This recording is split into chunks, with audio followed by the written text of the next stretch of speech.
Hey, boss, how you doing? Great. Good.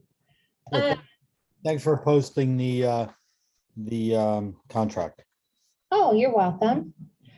I received an email from Terry Velios. I don't think she'll be in this class. But I thought maybe we can touch. Well, if she wants to attend the second half, I'm teaching this again next week. Yes, yes. So she could go to part 2 next week. Okay, I'll let her know.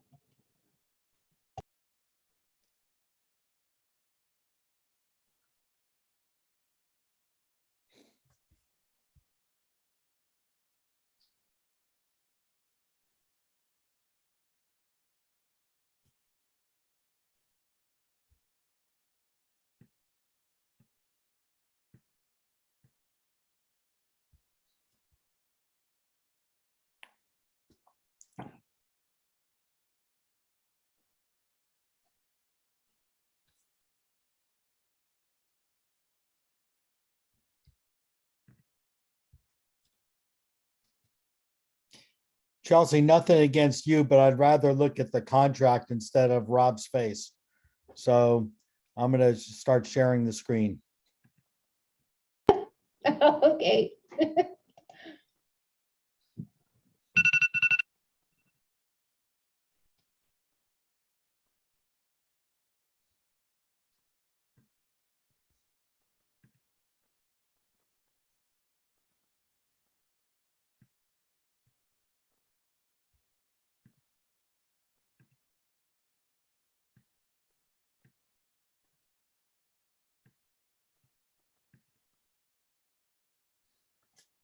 Oh, what happened?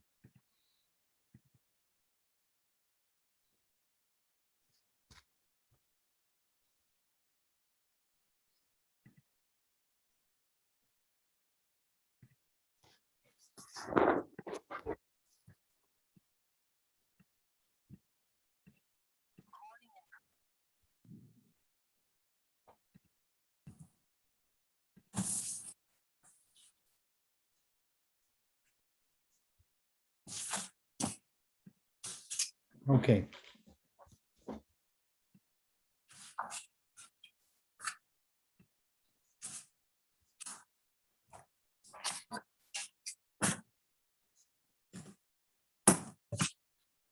Hi, Mike. Hi, everyone. How are we? Good, thank you. Hello, everybody.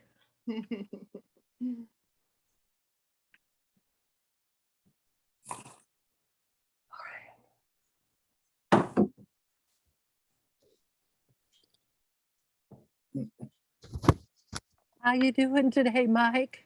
Great. How's everyone else? I'm good.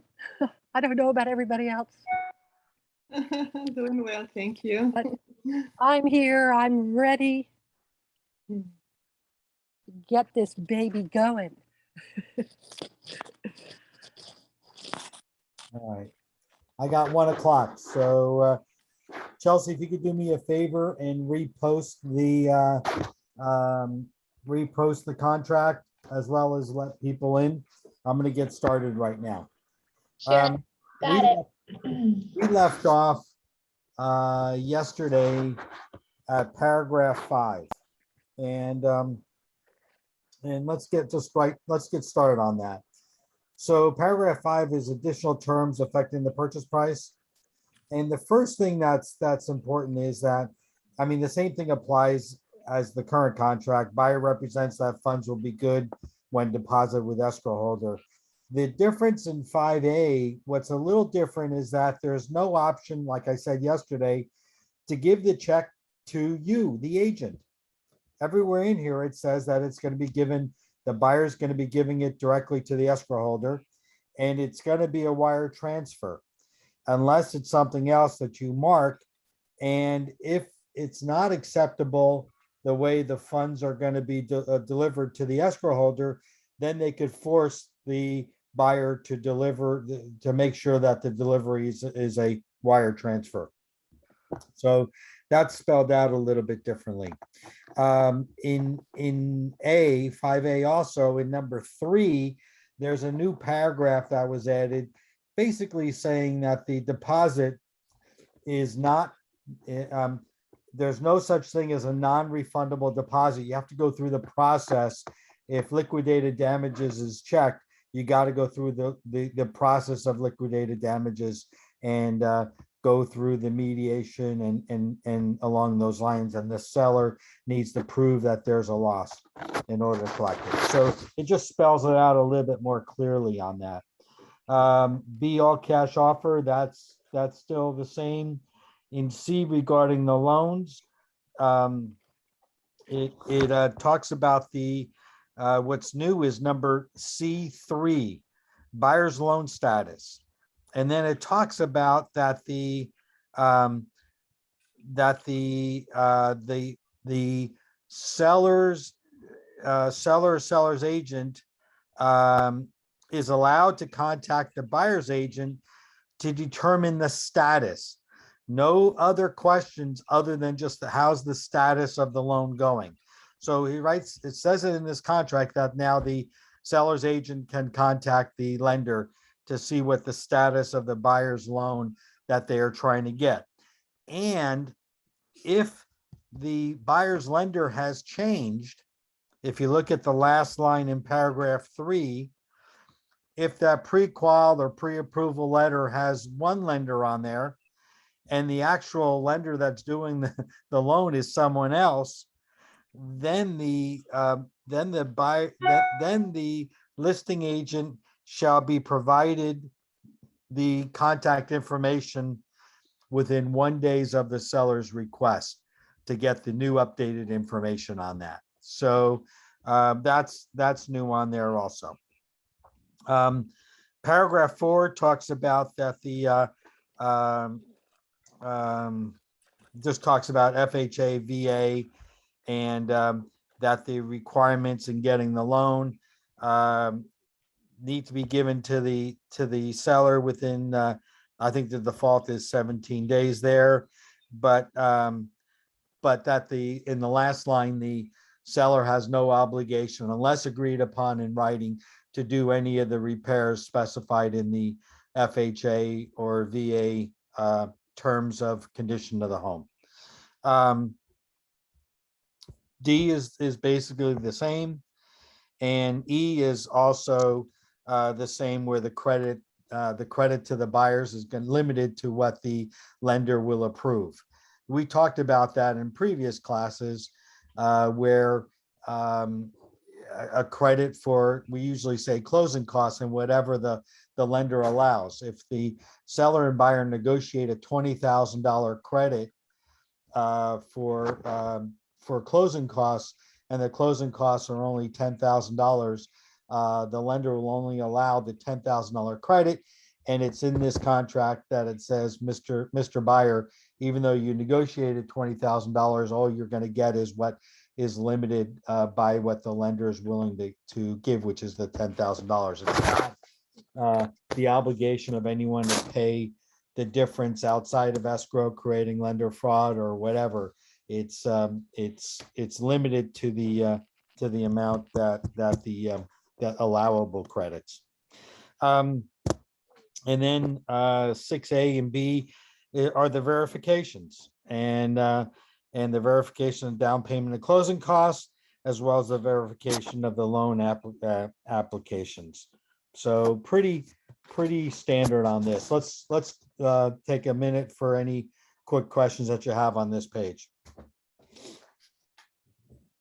I have one related to the pre-approval. Yep. Where the sellers or the seller's agent can contact the lender.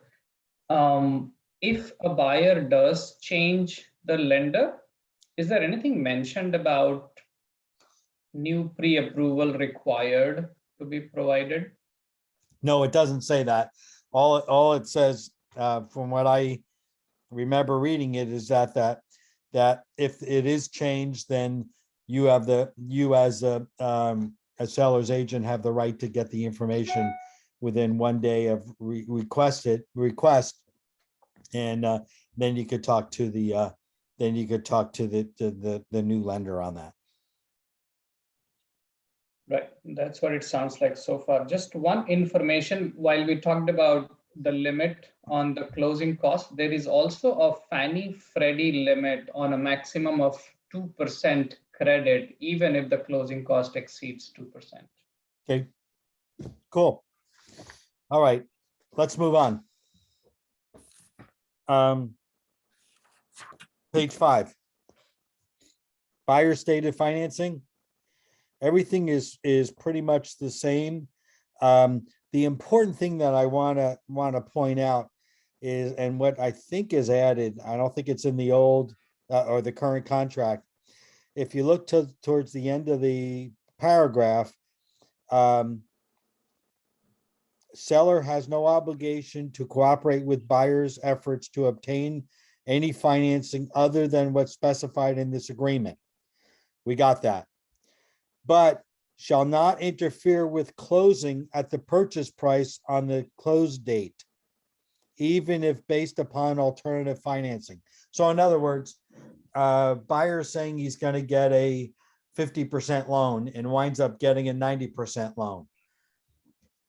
The seller can't say, hey, I don't want to close anymore. Can't interfere.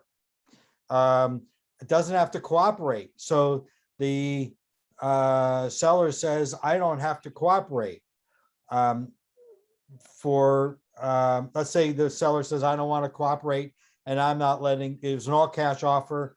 I don't want to cooperate because I'm not letting an appraiser in. Remember the clause that we had earlier? The buyer has the right, even though there's no contingencies, for 17 days to be able to get inside the property. He could use that to get the appraiser in the property. So even if the seller doesn't have to cooperate with any other different financing, he still has to abide by that 17 days unless that is changed in the contract. Let's move on. Closing and possession. This is basically the old paragraph 9 of our current contract. What I love about this paragraph, it is much more buyer friendly. Specifically, it refers to what happens if there's possessions and the seller leaves and he left a whole bunch of possessions in there. Currently, there's ties to basically how much of the possessions are left and what the value is. You may be required to hold it for 14 days. There's a whole rigmarole that's required regarding what to do with the abandoned property. This new contract says midway through it, if items are not removed when possession is delivered to buyer, all items shall be deemed abandoned. Okay, so then all of a sudden now we don't have to wait the 14 days. Buyer first delivering the seller written notice to remove the items within 3 days, may have to have such items removed or disposed of and may bring legal action. So you give notice to the seller that, hey, you got some things that need to be taken out and they got to be gone in 3 days or else I'm going to throw them out. So it's a much more friendly situation to the buyers to deal with that type of problem. Everything else is the same. You got to keep it in the seller's got to keep it in the same condition in its present physical condition as when the contract was entered into. And then 7B2, same thing. Buyers advised to basically get your head out of the sand and conduct the investigations of the property to determine the condition of the home, not just rely on what the looks are, rely on what people are saying, go make sure that you get the investigations done. And so most of it is the same. Paragraph C is more kind of CYA and sellers remaining in possession after close of escrow. The parties are advised to consult with their insurance company, consult with attorneys, and different things like that. This is what I call just a CYA paragraph, which you should read and get familiar with. Paragraph D talks about the close of escrow, and the seller assigns the warranty rights, whether they're assignable or not.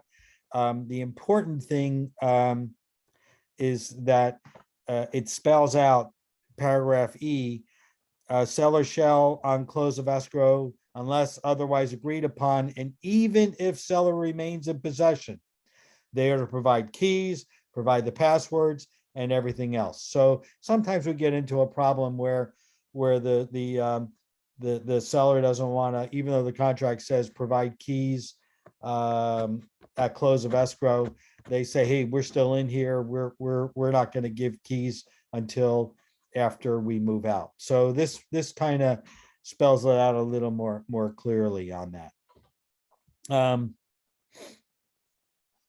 Let's see. Hey, Mike, Continue. your screen's not matching. Oh, I'm sorry. Got it. Okay, good. Okay, let's get into paragraph 8. Contingencies and removal of contingencies.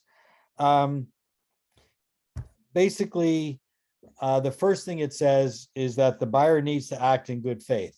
That says it in the current contract. It says it in here as well. What's new about it is this part here.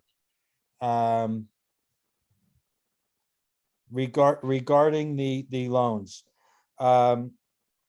If there is no appraisal contingency, or the appraisal contingency has been waived or removed, then failure of the property to appraise at the purchase price does not entitle buyer to exercise the cancellation right pursuant to the loan contingency. Basically, it's just saying again, there's a loan contingency, there's an appraisal contingency, and those two things don't interact with each other. What I love about this paragraph 8 is that everything again is condensed to have all the contingencies talking about the loan, talking about the appraisal, and the third item, C, talks about investigation of the property. And the way it's worded is this agreement contingent upon buyer's acceptance of the condition of and any other matters affecting the property. That was paragraph 14, if you remember, and a whole bunch of different things. And now it's specific, investigation of the property, everything about the property investigating. So you got loan contingency, you got appraisal contingency, you got investigation of the property contingency. The next one is the review of seller documents, that's the disclosures. And then you got the prelim, and the prelim. This is a new line here in paragraph E1, talks about the contingent upon buyer's ability to obtain the title policy provided for in paragraph 13G, and reviewing the preliminary title report. So that's new. And then the next page right here, buyer has 5 days after receipt to review a revised preliminary report, if any, furnished by the title company. Cancel the transaction if the revised preliminary reveals matters from a previous matters that are different from the previously provided prelim report. Okay, any questions on this page?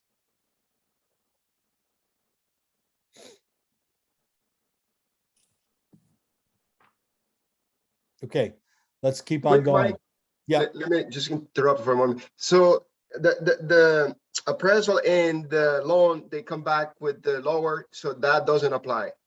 That is excluded. Is that my understanding? So yeah, you're representative, the buyer buys the property and he's getting a loan and he has a loan contingency and the appraisal comes in lower, and the buyer can't use the loan contingency as a way to get out of the deal. He has to have an appraisal contingency. The property has to appraise at the at the purchase price. And if it doesn't, then he has the right to back out, only if he has the appraisal contingency. So they're two separate issues. Getting the loan and getting the appraisal are two separate contingencies in this contract. And if you waive one, then you can't use that one as a way to cancel the contract. Copy. Thank Okay. you very much. All right.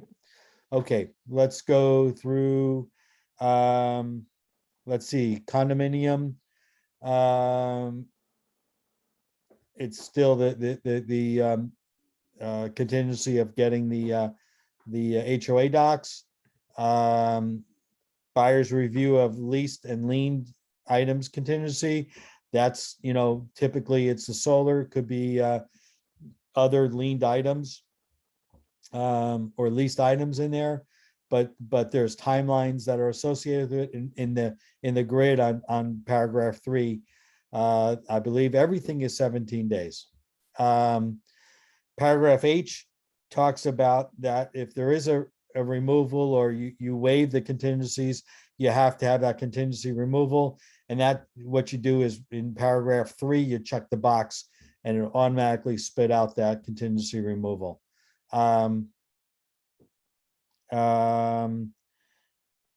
Everything else is pretty much the same in the paragraph. The contingency of the sale or property.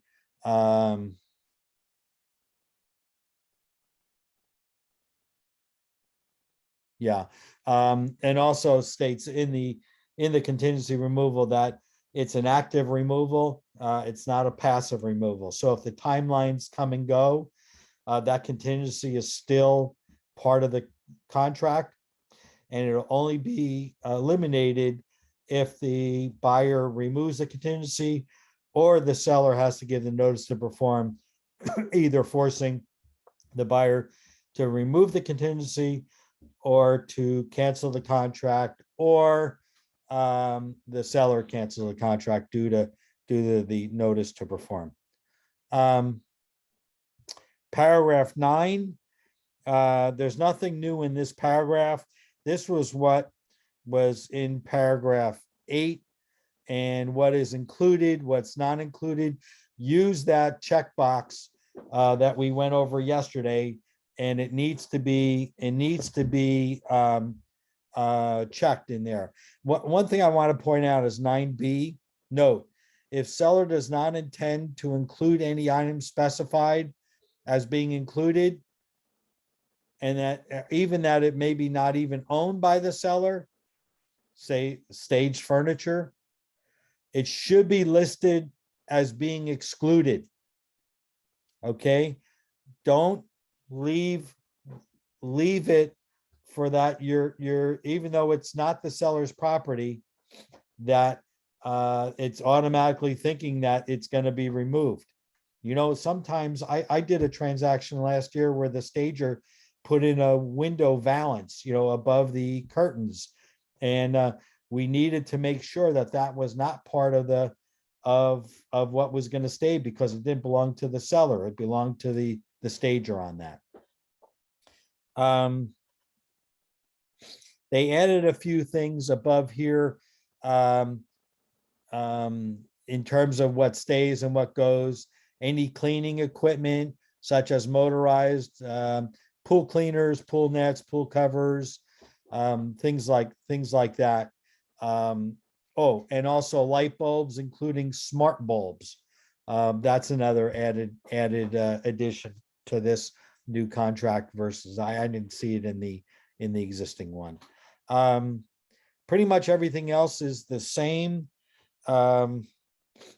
What is different in paragraph C, talked about, there was an option in the current contract where you check the box on whether the brackets stay or go and anything else. Here, everything will be removed unless otherwise specified that it's going to stay, including brackets attached to the walls.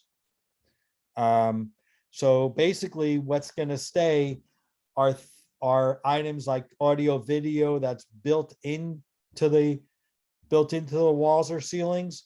You know, kind of like maybe I would consider those flush mount speakers that are in the wall or in the ceiling, they would stay. But anything attached to a bracket like a speaker, that would go. Okay, so, and the last item here in this paragraph is that the holes or damage shall be repaired but not painted. The reason why not painted, there was too many issues with the painting not matching and sellers and buyers going after each other because of the paint not matching exactly and creating a problem. So no more painting on that. Any questions on that page? Page 6.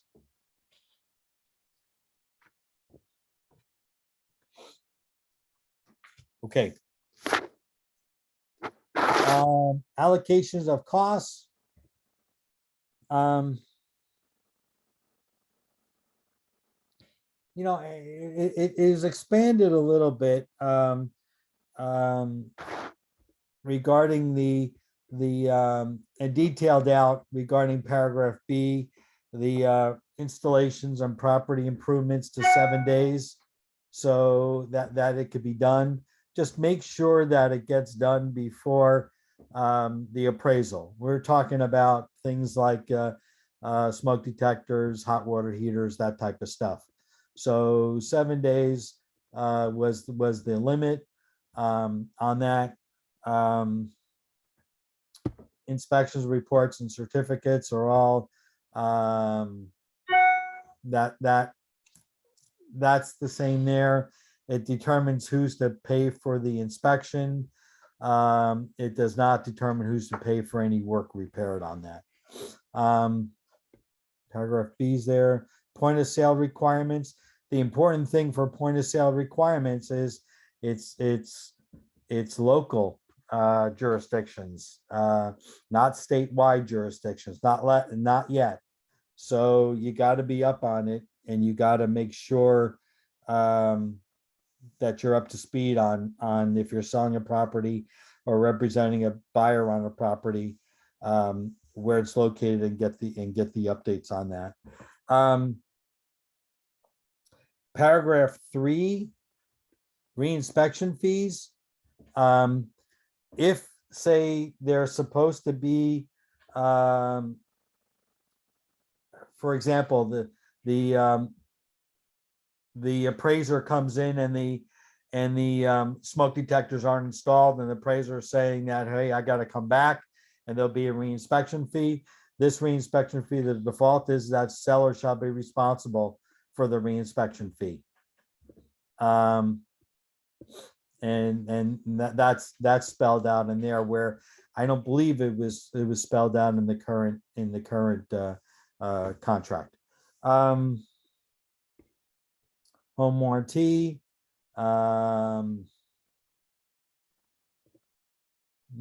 nothing there. Nothing there, except, as I said yesterday, you could waive the buyer could waive the home warranty, but still, prior to close of escrow, might want to still buy it on their own, or the buyer's agent might buy it on. Just because they waive it in the contract on paragraph 3 doesn't mean that they could change their mind, and it could be added on that. Paragraph 11, and this is a big one. It talks about all the different requirements that the seller is responsible to disclose. And we got the TDS is the big one. Natural hazard disclosure statements, the other one. The fire hardening is the new one that is probably the most confusing, and that deals with something in a high fire area. But the TDS, nothing's changed in the TDS. And I'll add the TDS and SPQ, where the seller is required to complete and disclose any material facts, And the seller's agent needs to sign the TDS and make sure it's complete. And then that is given to the buyer, and that is a completed TDS. Buyer has 5 days because it's usually emailed. So mail or email is 5 days. If it's hand delivered, it's 3 days.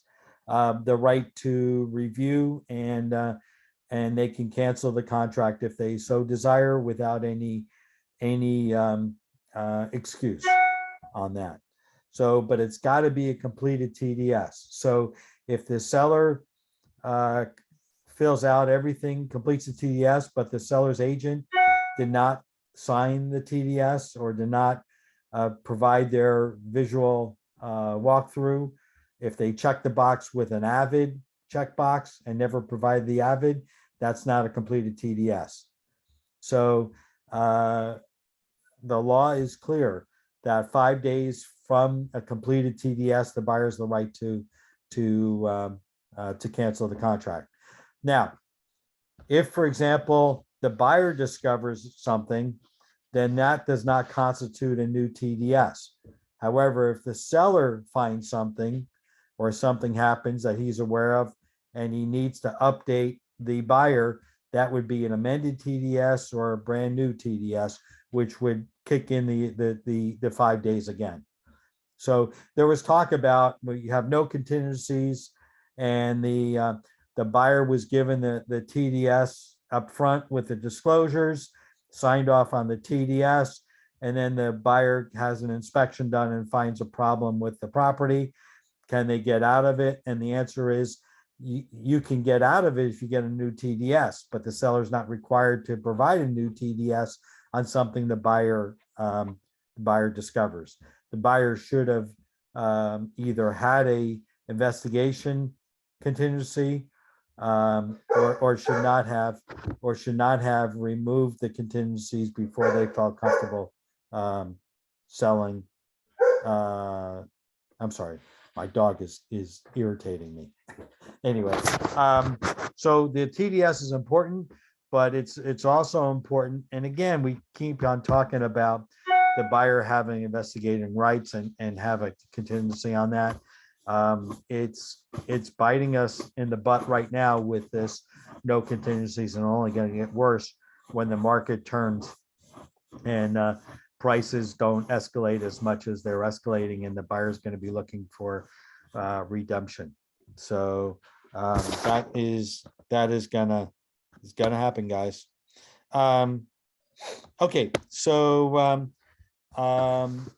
let's talk. So we got the TDS, natural hazard disclosure, the SPQ, lead-based paint disclosures, and if it's in a high fire hazard area, that would be the fire hardening and defensible disclosure on that. Let's see what else. Yeah, I think that kind of covers it. The important thing is what constitutes the requirement for the seller to give a new TDS. So anyway, I'm done with this page. Is there any questions? Anything you want to talk about regarding the disclosures? I have a question. Oh, go ahead. Thank you.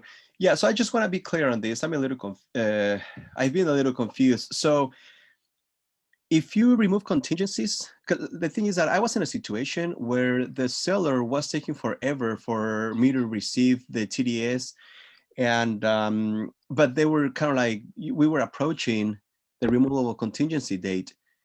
Now, I just want to be clear. Can we remove contingencies? And let's say the day of removal, we receive the TDS and everything else. We still got 5 days to review those documents. And if the buyer finds something, they can cancel?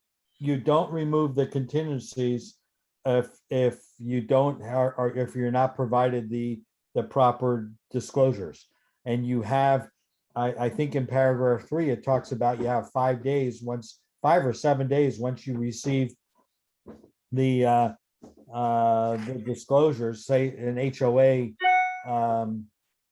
HOA documents, you do not remove the contingency because you have 7 days, even though your contingency's up, you don't get rid of them because you haven't gotten the disclosures. So don't remove the contingencies, and you're not forced to because you haven't been provided the necessary paperwork.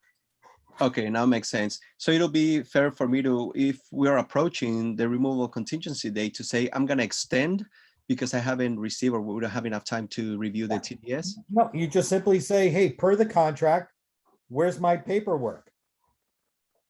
And you talk to the other agent and you say, we have 7 days from the time we get it. When are you gonna provide this to me? Okay, thank you. So so the contingencies will be extended automatically.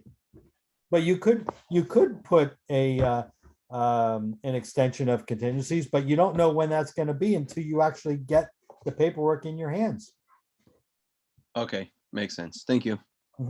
I have a question, and actually that happened with one of my buyers. So they liked the home and we went Saturday to open house and the water heater was perfectly fine. Next day, Sunday, we went to tour the home again and the water heater was leaking badly in the garage. In TDS, it was not specified that, you know, the water heater leaks, like it's good. Then the listing agent said that the water heater was replaced. Do they need to provide the new TDS because they replaced the water heater and this is something new that happened? Well, I got stuck on the first thing that you saw, that there's now a leak into the property. The seller's required to deliver the property in the same condition as what it was when you entered into the contract. So by that statement, the leak has to be repaired. So if they put a new water heater in and it's still leaking, there's a leak that needs to be taken care of.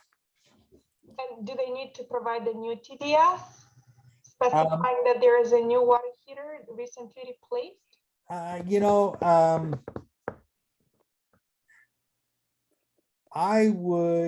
mean, technically, maybe. I think it would extend on, it would basically depend on what is being done. A water heater is a maintenance issue, and I could argue both ways. I think if that happens, let's sit down and let's be specific on the transaction. Okay, thank you. I mean, technically, it's something new that they should disclose it, and it could be argued if the buyer wanted to back out, that we could use that as an amended TDS. There might be there could be a fight on our hands on that. Yeah, because let's say they say they replace it, but it still leaks, and they get into a contract and it's still leaking. Well, the leak But and the water heater are two different things. The leak is there's no question on that. That needs to be repaired prior to close of escrow. The change of the water heater, it is technically something that's amended to the TDS. If I was a seller, it depends on who I'm representing as to whether I would want the TDS or not. And if it was a new water heater, I would say, hey, Mr. Buyer, good news. I just spent $2,000 on a brand new water heater for you. That's what I would say. okay, thank you. All right. Okay. Let's talk about the Wait. I have a question. Sorry. So if I'm looking at the point of sale requirements that you're talking about, and it seems to me, Mike, that you're bringing it up more often than we used to, maybe 5 years ago. Yeah. Is there a place we can go to find out this information, like for our new people, or like where do I tell them to go to find out this you have to go. information? Yeah, you have to go to the community where you're selling the property. There's point of sales that might be required in different cities that are not required in the city that you normally sell. Right, I understand that. So where do you go? Do you I would go to the the city and the county. So you call up the zoning department? Is that what you're looking at? Or, I mean, where are you going to the city? Cities are big. So where am I going to get this information? First thing, I'd go to the website, and then I would look at would it be zoning? I don't know. I mean, and it could vary among each city. Right. They're going to Um, have it in I different think places. that would be a pretty good first part to check out. Okay, all Or right. or I would ask the city, who do I talk to about point of sale requirements? Okay, all right. And second question, to follow up Alex's little story about the not getting the paperwork from the seller, would you give them a notice to perform if they haven't given you the paperwork in the required time? Sure, that's the first step. Mhm. It's a requirement of Right. the seller has certain criteria and demands that they need to act on. If they Mhm. haven't provided stuff within 7 days, the next form would be the notice to perform. It's just, Okay, it doesn't, it's not the power that the notice to perform from a seller to the buyer, but it is a formal putting the seller on notice that, hey, get your act together. okay. Thank you, sir. All right. Hey, may call the Department of Real Estate if you have any point of sale questions. They've been fantastic at directing me back in the day when it was needed. And Thank you. quick question for Mike regarding TDS. If a buyer has a non-contingent offer, has all the disclosures, but TDS is not properly signed, meaning it's not properly executed. Worst case scenario, before the TDS is properly signed, properly executed, can the buyer still walk away? Sounds like a yes to me. Yeah, yes, but it might be a fight on their hands. Yeah, okay. I mean, the seller can say you removed all your contingencies. Mhm. But the argument I would have is you did not give us a completed TDS. Correct. Okay, thanks. Bottom line is you shouldn't remove your contingencies unless you have I mean, you're talking about removing contingencies as part of the offer? Mhm. Yeah. It's a long it- shot, but It'll be argued, I guarantee it, Mhm. on both points. But that you didn't give us a completed TDS, and it'll fall back to the buyer's agent. Why didn't you make sure we had a completed TDS? and completed TDS, from what I heard from Vicky's class, also means that if one of the items is checked yes, but there's no explanation, it's still not completed. That is the technicality. Yes, that is true. Yeah. It's Okay. our job as the buyer's agent to make sure that there are explanations for for these disclosures. Okay. One last thing on this item, Mike, kind of like following Olga, what if you come in with no contingencies at all? Then you receive the TDS. Can you still back out if you find anything on the TDS? Yeah, yes. But it's not easy. Technically, yes, it's not you didn't get a completed TDS. But you shouldn't have had your contingencies removed without it. So Okay, but you receive. the answer is the law is clear that you are required to get the buyer a completed TDS, and he has 3 days, unless he signed off on the TDS at the point of making the offer, and they accepted the TDS, then there would be a right to get out. Okay, thank you. Yeah, it's real important that we as a buyer's agent, actually, we as a seller's agent and a buyer's agent, make sure that the TDS is completed when we sell a property.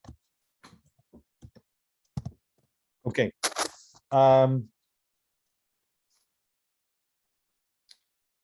Let's see, the home fire hardening disclosure and advisory, which there's probably more questions than answers with it still going on. But it's for an area it's for a home that's in a fire high fire severity zone, and it's also required that if it needs a TDS. So you have to have a few things happening. It needs to be where this form is needed when a home has a TDS. Because there's exclusions so that you don't need to have a TDS in certain of these sales.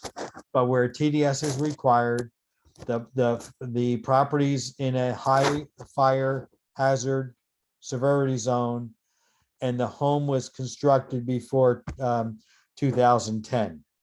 The reason after 2010, that's considered a newer home, and it has to abide by the way that the current laws are right now. So it is a requirement for the seller to give to the buyer if those three things take place. Okay. It's more complicated than that, but I'm not prepared to get into, we're gonna have to do a whole class on that again. With that form. Same thing with defensible space and the disclosure and addendum. And you cannot waive disclosures that are required by law.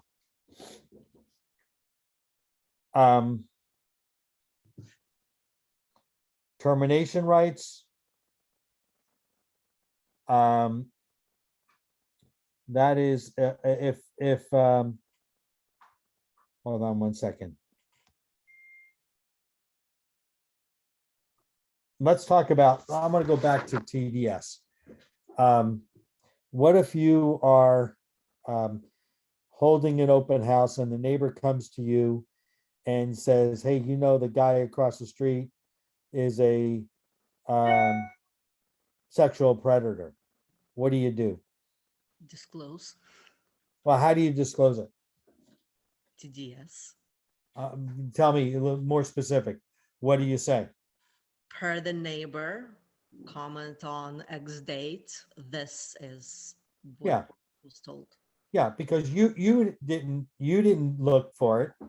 So you just say, hey, I have a according to a neighbor, it is believed that there's a blank across the street. Or different things like that. It's hearsay, but you have to disclose it, and but you don't know for a fact, because we're taught not to go looking for the Megan's Law and going into these sites.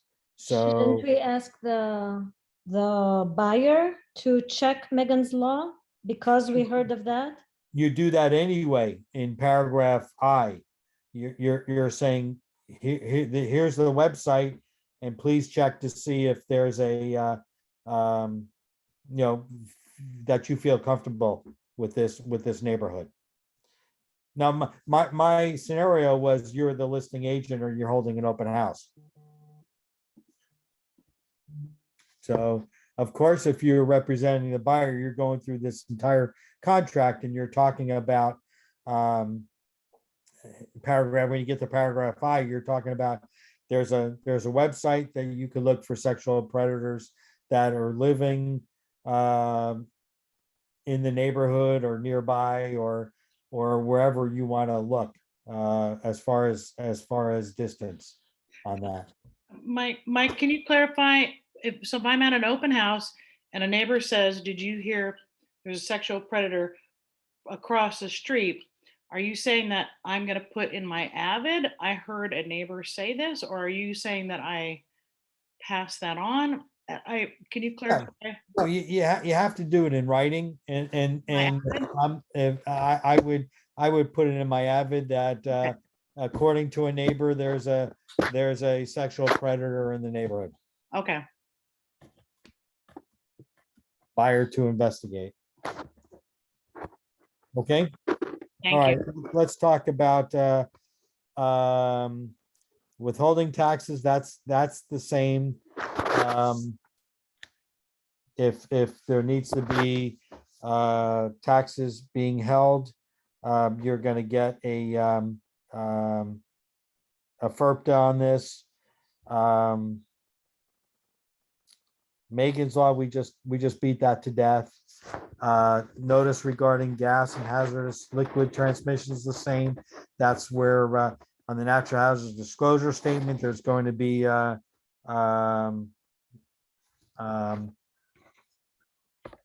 if it's within a quarter mile of one of those high transmission gas lines like we had in San Bruno, that'll be on there, and the buyer can investigate. It won't be exact where it's located. I actually had a transaction where I sold the property and it was within a quarter of a mile, and the buyer backed out because of that. Didn't want to be involved in that. So it's important that we, as a buyer's agents, are going through this contract and telling all the things that a buyer should be looking at when they're buying a property. Okay, paragraph K talks about the whether properties in a PUD. That's really not changed. It's reworded a little bit. Hold on one second. Yep. Okay. And then the natural hazards, the same thing there.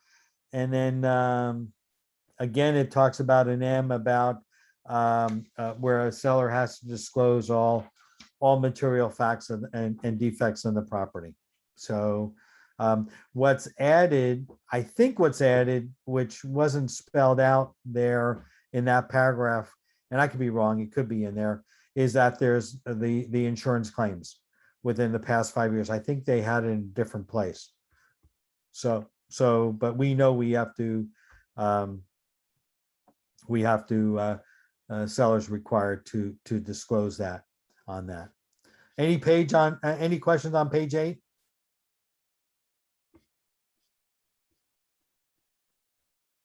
A lot of this stuff is we got through yesterday, which most of the changes are.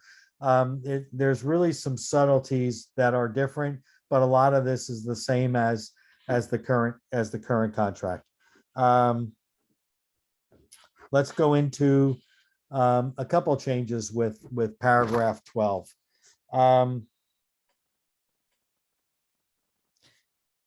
Paragraph 12 is the same as what paragraph 12 was with the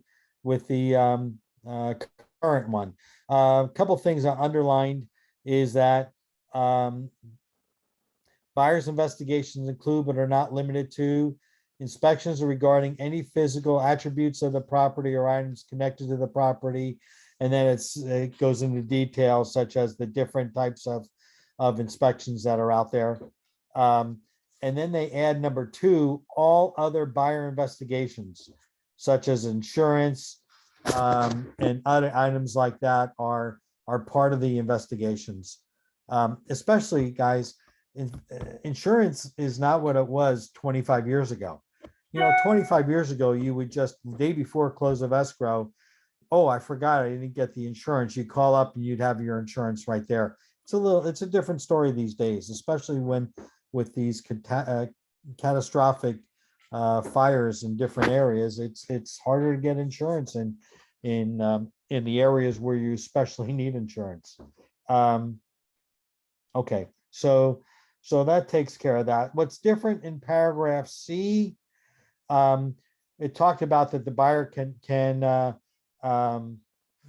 do any invasive or destructive buyer investigations.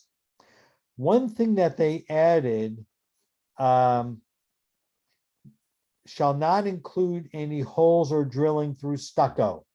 That is considered invasive.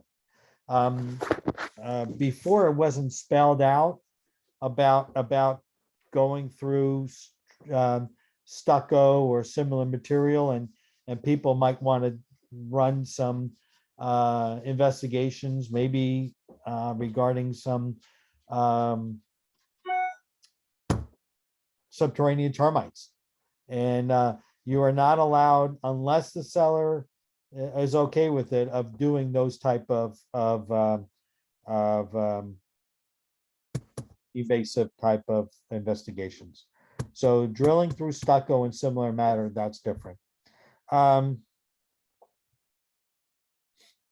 other thing that's changed, paragraph D, seller is not obligated to move any existing personal property for the buyer's investigations. So that's also different than what's been in the past. The other thing that I'm happy about in paragraph D, it talks about the appraisals.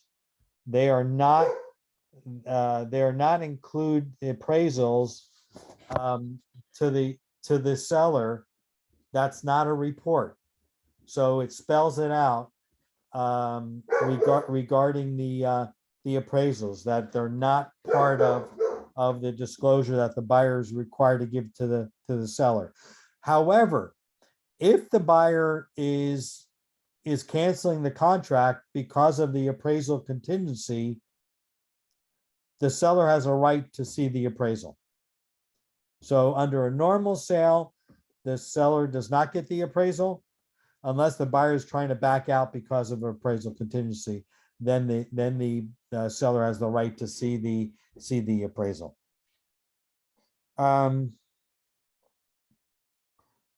I like the idea that the seller doesn't have to move furniture, doesn't have to move personal property. Therefore, the seller doesn't have to clear out his garage, right? How many times do you get an inspection where the termite report says that the garage is inaccessible because of the contents in the garage?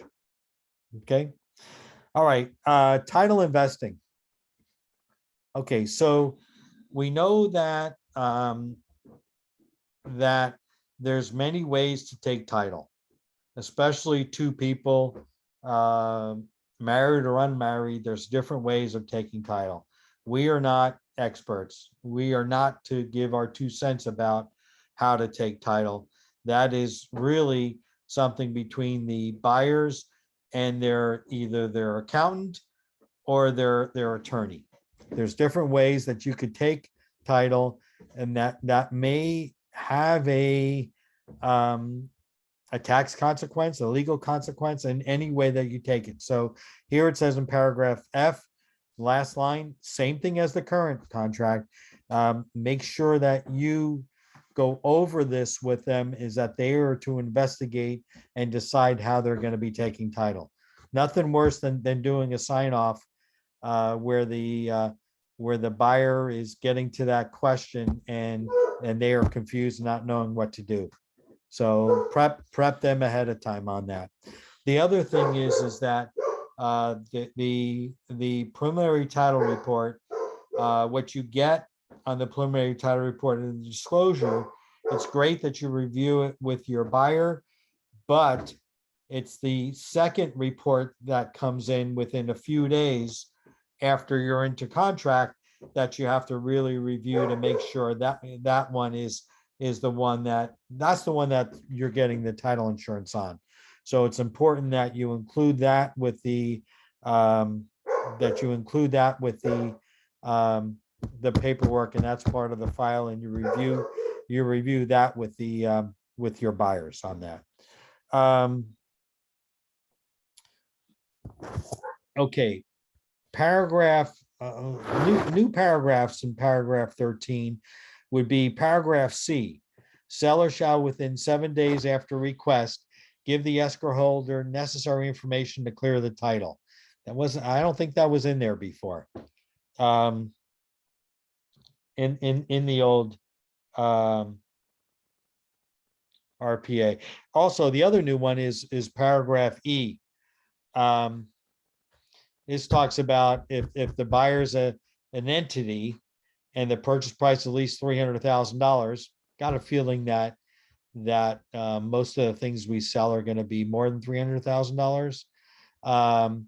And it's done without a bank loan, then there needs to be a disclosure to the feds that this property is being sold. I think they're worried about laundering money. So that's in here as well on that. Other than that, everything else is the same. Just make sure again that you counsel your buyers as to how to take title. As an individual, there's, that's different, but I'm talking about a couple, whether they're married or not, there's different ways to take title, and that needs to be looked at. And we are not experts at that. Any questions on page 9?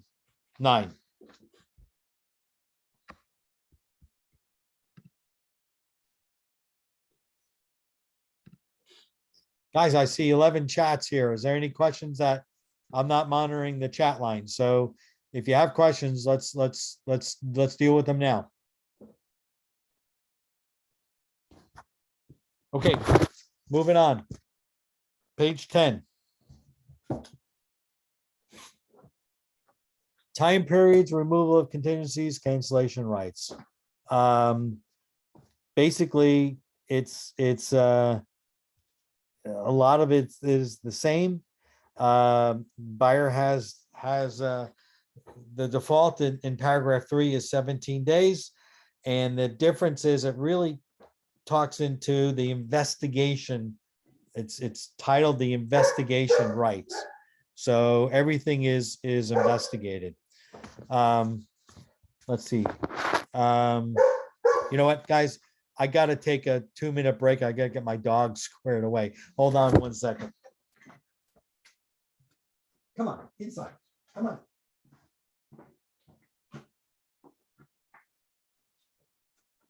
Come on. Here.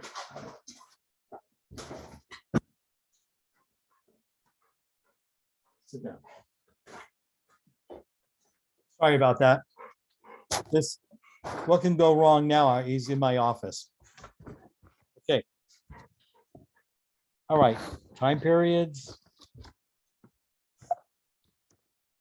It's not working out, guys. He's so cute. Come on, outside.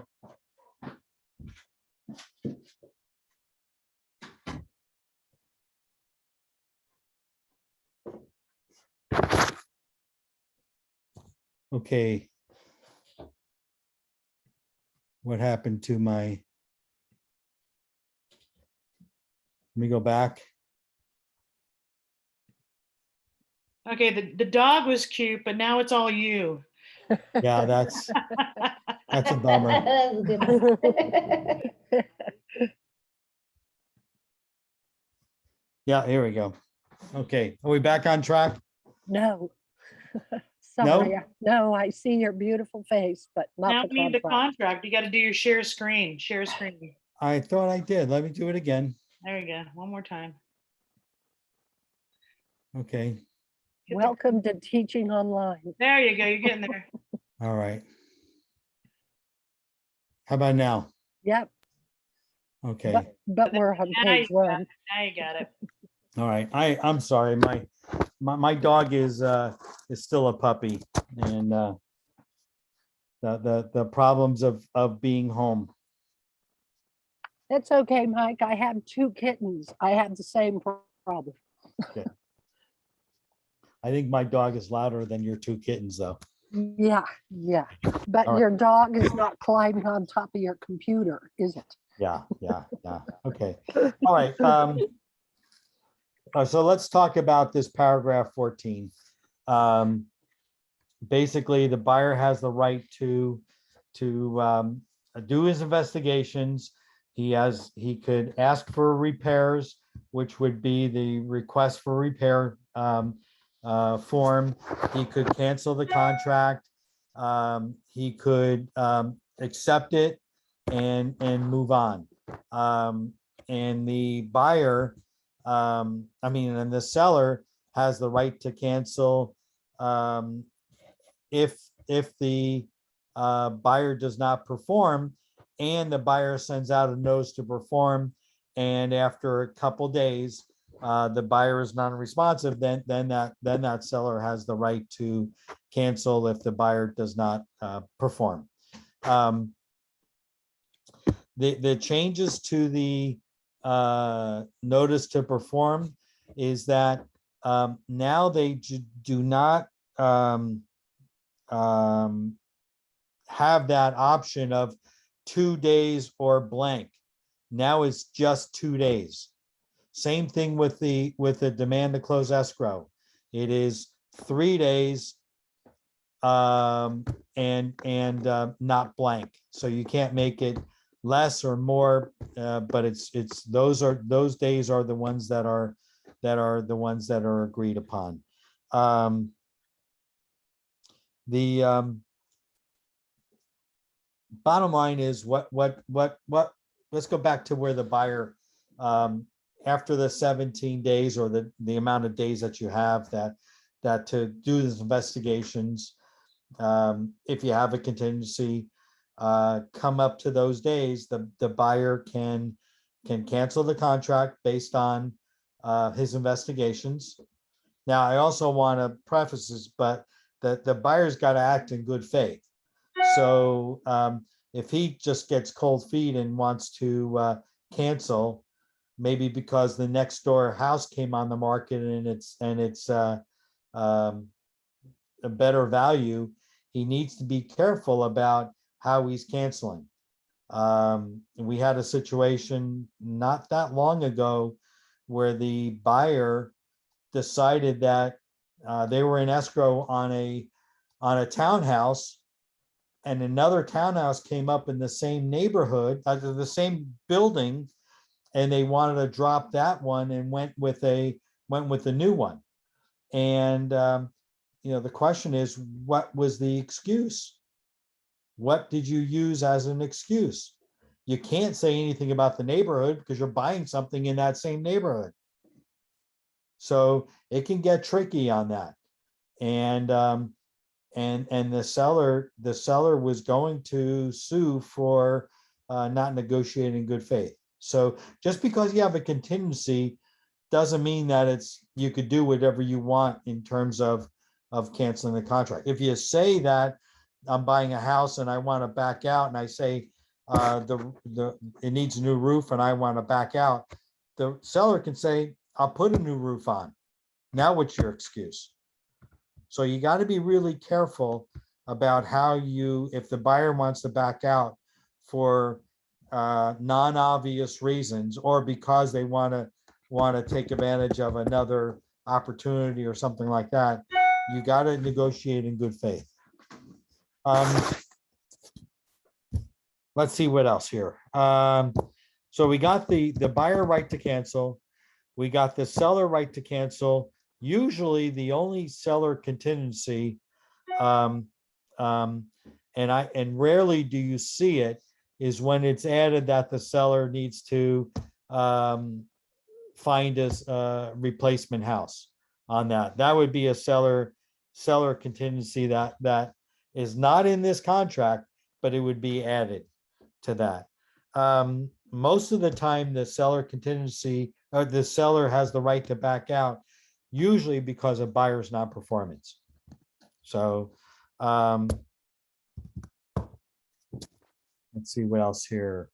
Okay, so we talked about the notice to perform. We talked about the demand to close escrow. So every single requirement or action item that's needed on a part of the buyer, where the buyer does not perform, needs to have a notice to perform sent to the buyer to get their act together. It could be deposits. It could be increases deposits. It could be contingency removals. Everything contractual that is required on the part of the buyer to do needs to be given the buyer needs to be given a notice to perform first, before the seller has the ability or right to cancel the contract. The notice to perform is not just strictly for buyers. It can be given to sellers as well. not as effective because what's the buyer gonna do? In this market, what's the buyer gonna say? If you don't do this, I'm gonna cancel the contract. So it's kind of limiting a little bit compared to where the seller, he has the hammer over the buyer on that. The one item that is not a notice to perform is the close of escrow. That's an action that's required upon the buyer, and that has to be given as part of a demand to close escrow. Failure to give a demand to close escrow or giving a notice to perform on a action item of demand to close escrow, it makes no, there's no implication to that. It could be ignored. Nothing happens. And it'll eventually have to go, be done properly, that the seller is going to have to give a demand to close escrow to the buyer. A notice to perform means nothing on a closing issue. Okay. The other thing is paragraph F, same thing, is that if buyer removes contingency, it's saying, hey, buyer, you've done your investigations, you're removing this contingency because you have done your investigations, and that don't come whining to us after you remove your contingency saying that you never did your full investigations. And that's the same, it's the same paragraph as before. Any questions on that page? Okay, let's move on. Demand to close escrow, we already covered. That's 3 days. It doesn't say 3 days or blank. It's 3 days. And again, when you give the demand to close escrow notice to perform, that's day 0.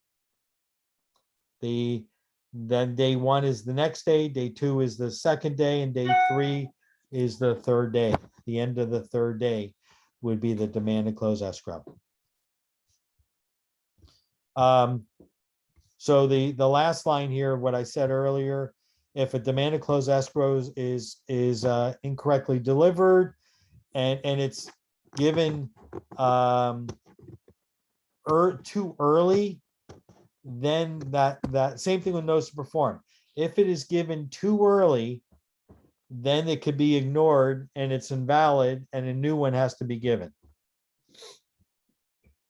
Okay, so the notice to perform can be given a couple days in advance, and the demand to close escrow can be given 3 days in advance. Okay.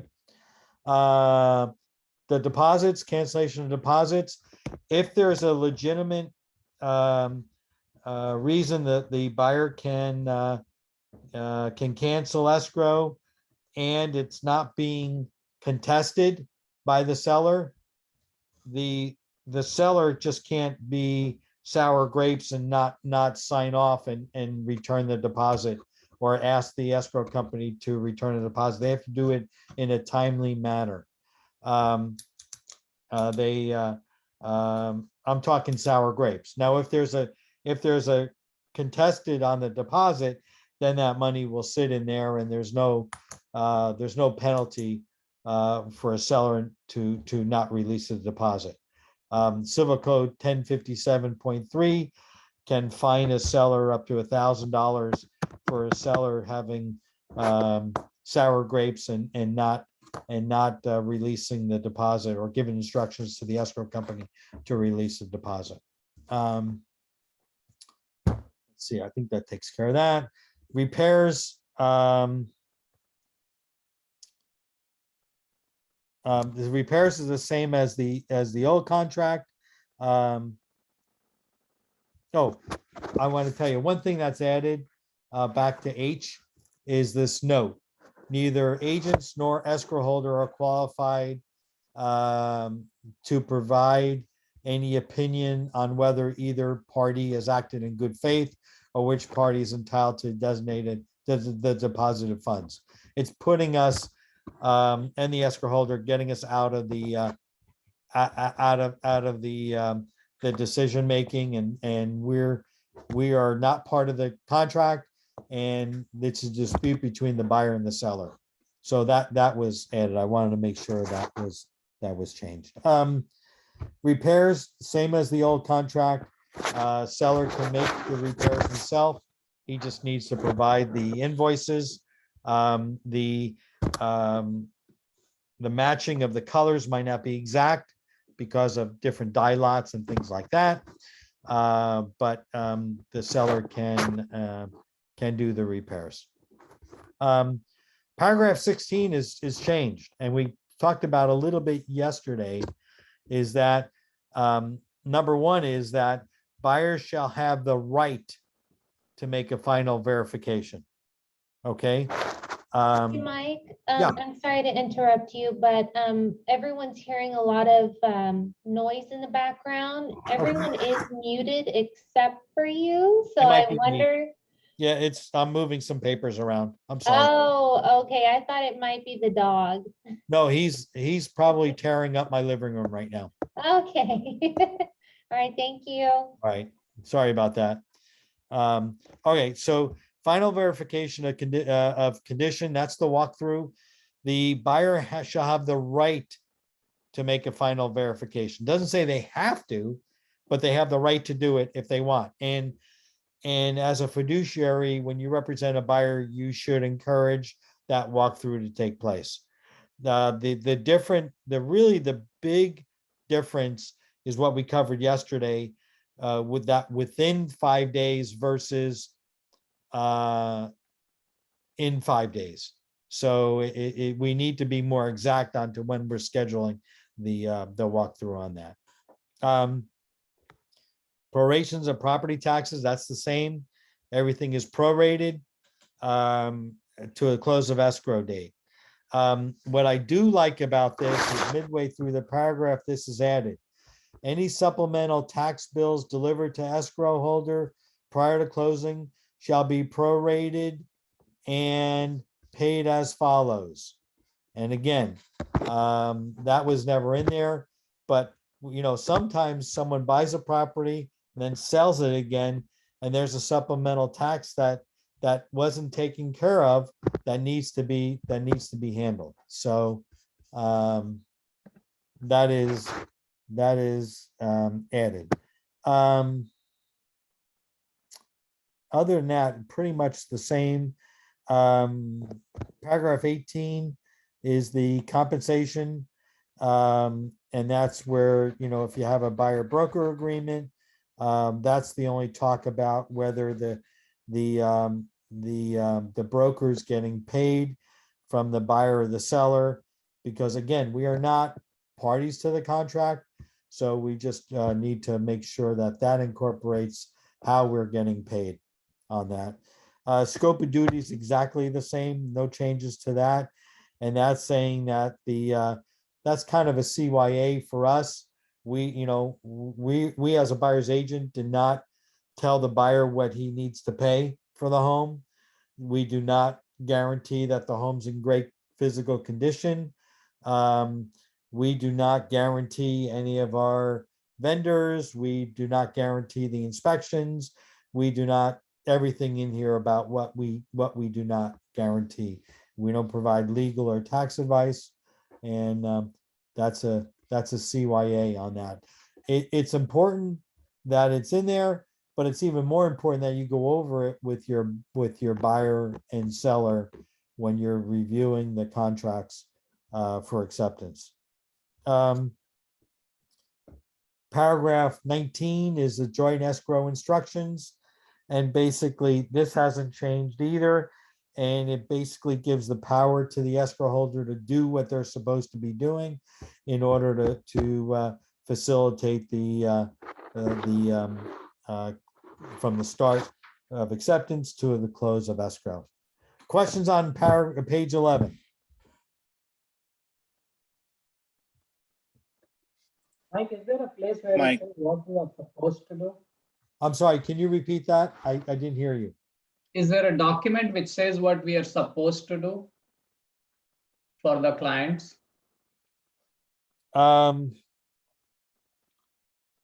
Under agency has some of the things that we're supposed to do, but no, there's no checklist. The bottom line is we have to represent our clients in a fiduciary manner. Yeah, I mean, what I can envision is showing this list of 15 things that we are not supposed to do. We should have some that we are supposed to. Well, it's not what we're supposed to do, it's we're supposed to, don't take our advice on on different things of the contract, on the sale. Don't go by what we know about the condition of the home. We're not experts in that. See, the problem is when we get into an issue, they hold the real estate agent, the clients do and attorneys do, that we're supposed to be know all, do all, and that's not the case. What we're supposed to do is make sure we give direction to the buyer to do their investigations and for them to check out. Hey, go to the city, make sure that there's that there's permits for the work that the seller's saying. Go to, the qualified great lender to make sure you can get the loan. Here's the inspectors that make sure that the house is in the condition that it appears to be. So we're kind of a pulling strings, but we are out of our league we're not a contractor, we're not an attorney, and sometimes it'll be picked up that we're the experts and we should know all these things, when in reality we're not Superman. We should know all these things. So I other than the AD, agency disclosure, which has what the agents are supposed to represent as a buyer or as a seller, everything else is point them in the direction to do their thing in that. We're kind of like a quarterback, but we're not supposed to level the linebacker so that the running back can get through. That's my only analogy for football today. I don't know if I answered your question, but I'm not aware of do 1, 2, 3, 4, all these types of things. We have responsibilities, but overall, the responsibility is to make sure that we provide a place where the sellers, the buyers or the sellers can go to get the information that they're required to do. Any other questions? Hi, Mike, this is Art. I have a question on cancellation. I think it's on the previous. Okay. So with the initial deposit, 3%, 3.5%. 3%. Yeah. 3%. The seller. So the buyer offer is submitted. The buyer's offer was accepted, and buyer and sellers are like, yeah, okay, this is happening. One of the condition was that the initial deposit to be wired. Acceptance condition was that one of the initial deposit would be wired within 24 hours. Or a day. Yeah. Okay. Within a day. Yep. Now the buyer, within probably after like 3-4 hours after the acceptance of the offer, decides to not to move forward with the home. Happens due to some personal condition, whatever the situation would be. Yeah, but you're telling me there was no contingencies. There is no contingencies. Okay. So what's the question? So the cancellation, how would that go into effect? I mean, so the seller is like, wait, you already signed, we have an accepted binded contract. Yep. You can cancel it? Yeah, buyer can cancel it. Buyer can cancel it. Let me tell you, I said this yesterday. A buyer the day before close of escrow can cancel the contract. They have the right to do that. I don't, but now you're asking, the other question is, what about their deposit? Yes. Yeah, yeah. So can a buyer cancel a contract? The answer is yes.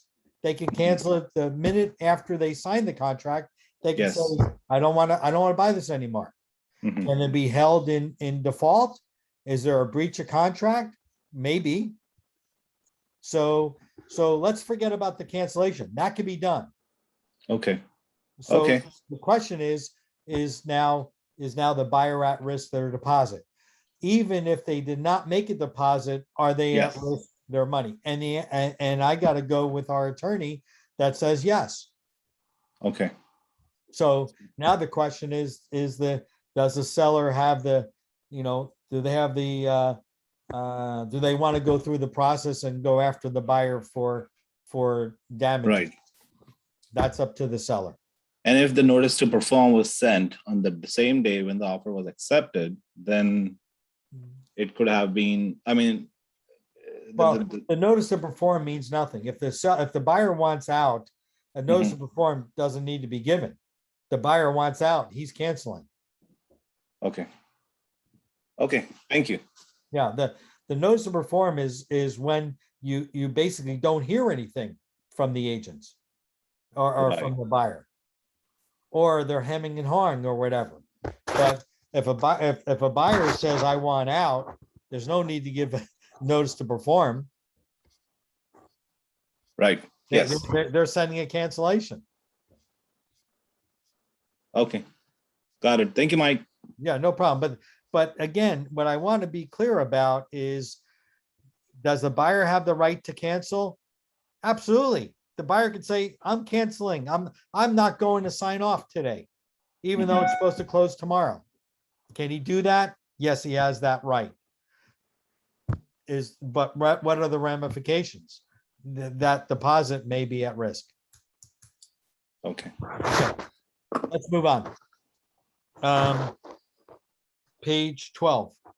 And we're still in the joint escrow instructions, and basically is the same here about the escrow company does what they need to do.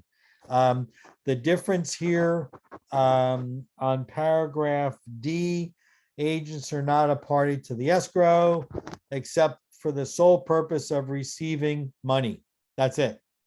Okay, we are not a party to the contract. That's important, and it has to deal with when we have legal fees to deal with. Paragraph E is new. Buyer and seller acknowledge that escrow holder may require invoices for expenses under this agreement. Buyer and the seller, upon request by escrow holder within 3 days or within sufficient time to close escrow, whichever sooner, shall provide any such invoices to escrow holder. That's new. Everything else is the same. Paragraph 20 is selection of service providers. That's the same. The MLS 21 is the same, except it's more. They've expanded it, and where they here, buyer acknowledges that, little I, any pictures, videos, floor plans, or other information about the property that has been or will be inputted into MLS or the internet or both at the instructions of the seller in compliance with MLS rules will not be removed after close of escrow. We can't do it. So that's in there. Attorney's fees are the same. Assignment, that's different. We talked about that yesterday, where the buyer has the right to assign it.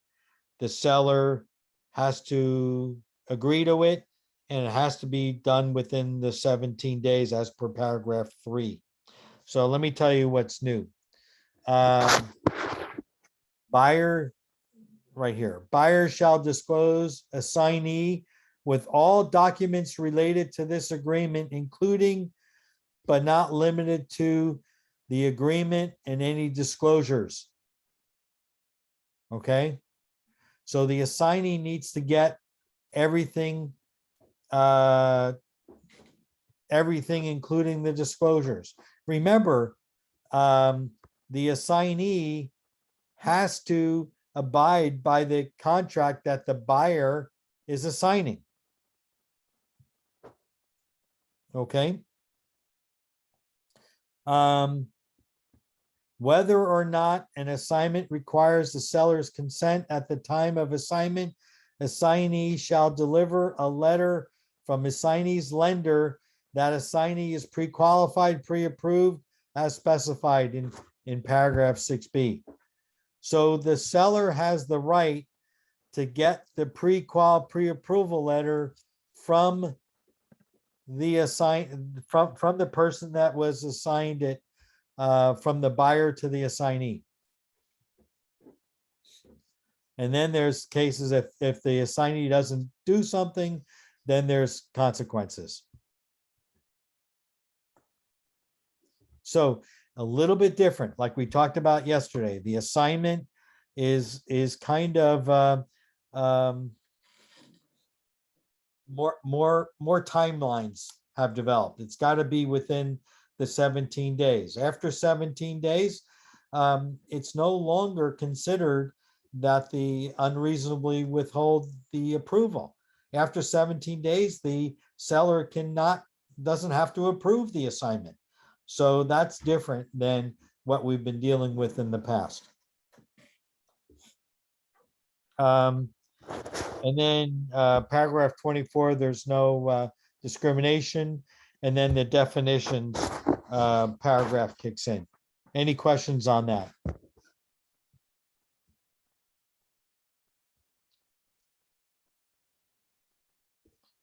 Okay. And then we go into days, and then delivery. So let's talk about delivery. We're not there yet, but the current contract has the buyer makes the offer, the seller accepts the offer, and then below that, there's a confirmation where the other broker or party, after the seller signs it, the buyer or the buyer's agent confirms the acceptance. That is eliminated in this contract. There is no confirmation anymore.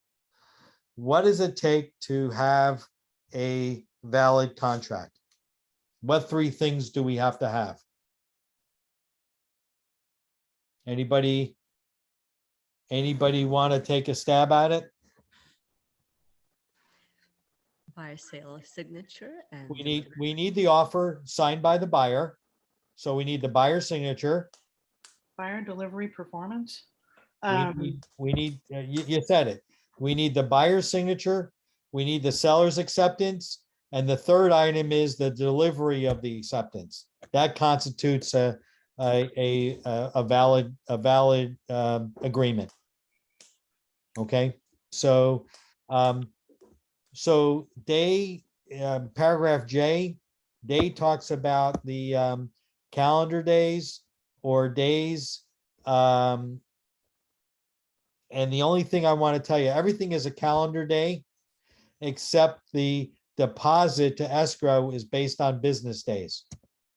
So if you have an offer on Friday that's accepted, and you're going to get it within let's make it 2 business days or 2 days, that for the deposit needs to be in escrow. When you make the deal on Friday, when does the deposit have to be in? Tuesday. Tuesday, the second business day. Everything else, say you make the deal on Friday, and you have 1 day to conduct your investigations. When does the contingency removal, what day does that fall on? Monday. Monday, because it's a weekend, and that nothing is an action that needs to happen on a day goes to the first non-Saturday, non-Sunday, and non-holiday. So Anyway, that's the days and dates on that. All right. Um, legally authorized signer. This is new. And the reason this is new, and we'll get to it in a couple minutes, is that you don't have to have anymore the representative capacity agreement. It's built into our RPA now. So currently, if it's an entity, you need to have the representative capacity. Here, if you look at this verbiage, the legally authorized signer represents that the entity for which that person is acting already exists and is good standing to do business in California, and shall deliver to the other party and escrow holder within 3 days from acceptance evidence of authority to act in that capacity.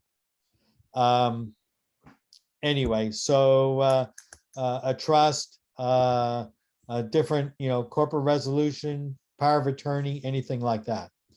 So we'll get to it at the bottom where where you don't need the representative capacity anymore. Okay, let's get in this paragraph. Any questions on page 13? We're running perfect, guys, on time. Okay, liquidated damages. The only change on that is they're changing the form, the DID, which is the new form. The old form was the RID. So that's the liquidated damages. The mediation is where is the first step. If there is a dispute, everyone agrees to go through mediation. The only difference is that if there is there are some exclusions to mediation, and other than that, you have to go to mediation as the first step. And mediation is where you're meeting with a neutral third party, and their job is to settle the case, not to decide who is right or wrong, but to get the two parties to come out with an agreement. It is non-binding, and the mediator can say, I think you ought to do this and this, and it can be ignored by either party. The next step, if mediation doesn't work, would be arbitration. And that would take, again, initials here, and that sellers and buyers would have to agree to arbitrate, as well as they would have to agree for liquidated damages at all. You can't have one party agree and the other party not want it and have a legally binding contract. It's only if both parties agreed to either include or not include. The one difference in this contract is that there has a place now where the arbitration shall be conducted through any arbitration provider or service mutually agreed on by the parties, or check the box, and it could be you could have you can name a specific arbitrator. It's okay not to, but I guess they found that there was people wanted specific arbitrators, and they would put it in the contract. Again, you could put it in there if both parties agree to it. That's fine. You could leave it blank, and you come up with the arbitrator when there's a problem in this. The difference between arbitration and mediation is that it is binding. The arbitrator can make a ruling, and it's very, very difficult to appeal an arbitration ruling. The other issue is that it doesn't necessarily have to follow the court of law. There could be court cases that have been tried and the results made, and this arbitrator can go in a different direction than what the legally has been done in the past. So we don't care. I don't care, and you shouldn't care whether arbitration is included or not. Just make sure both parties agree agree on it, whether it is included or not included on that. Any questions on arbitration, mediation, liquidated damages?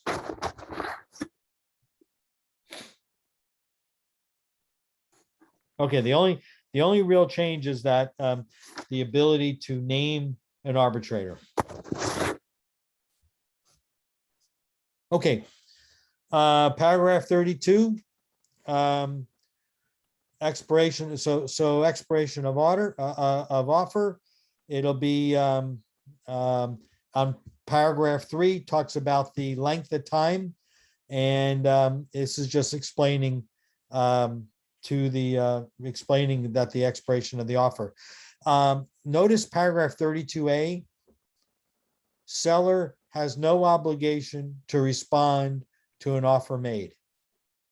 Now that's in bold letters. Okay, remember I told you about the representative capacity? Paragraph 32B. If there is, if you have an entity that is going to be buying or selling, you check the box.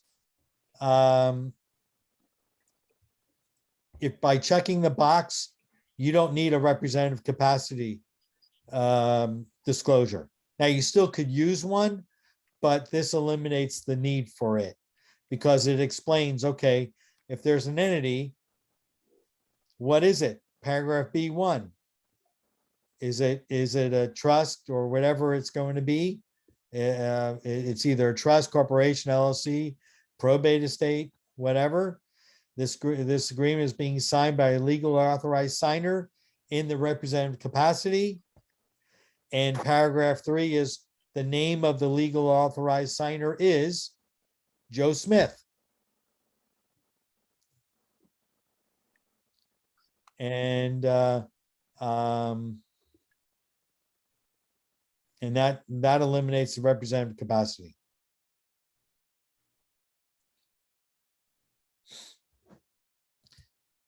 Paragraph C is added. It's new. And that's basically telling everyone that it's 16 pages. Just don't go over the first 3 or 4 pages with the grid and go right to the signature page on page 15. That you got to look at the whole contract. And then you get the buyer's signatures.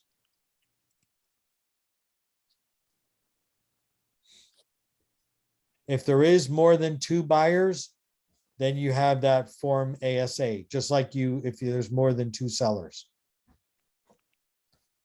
Buyer signs, then you have acceptance of offer.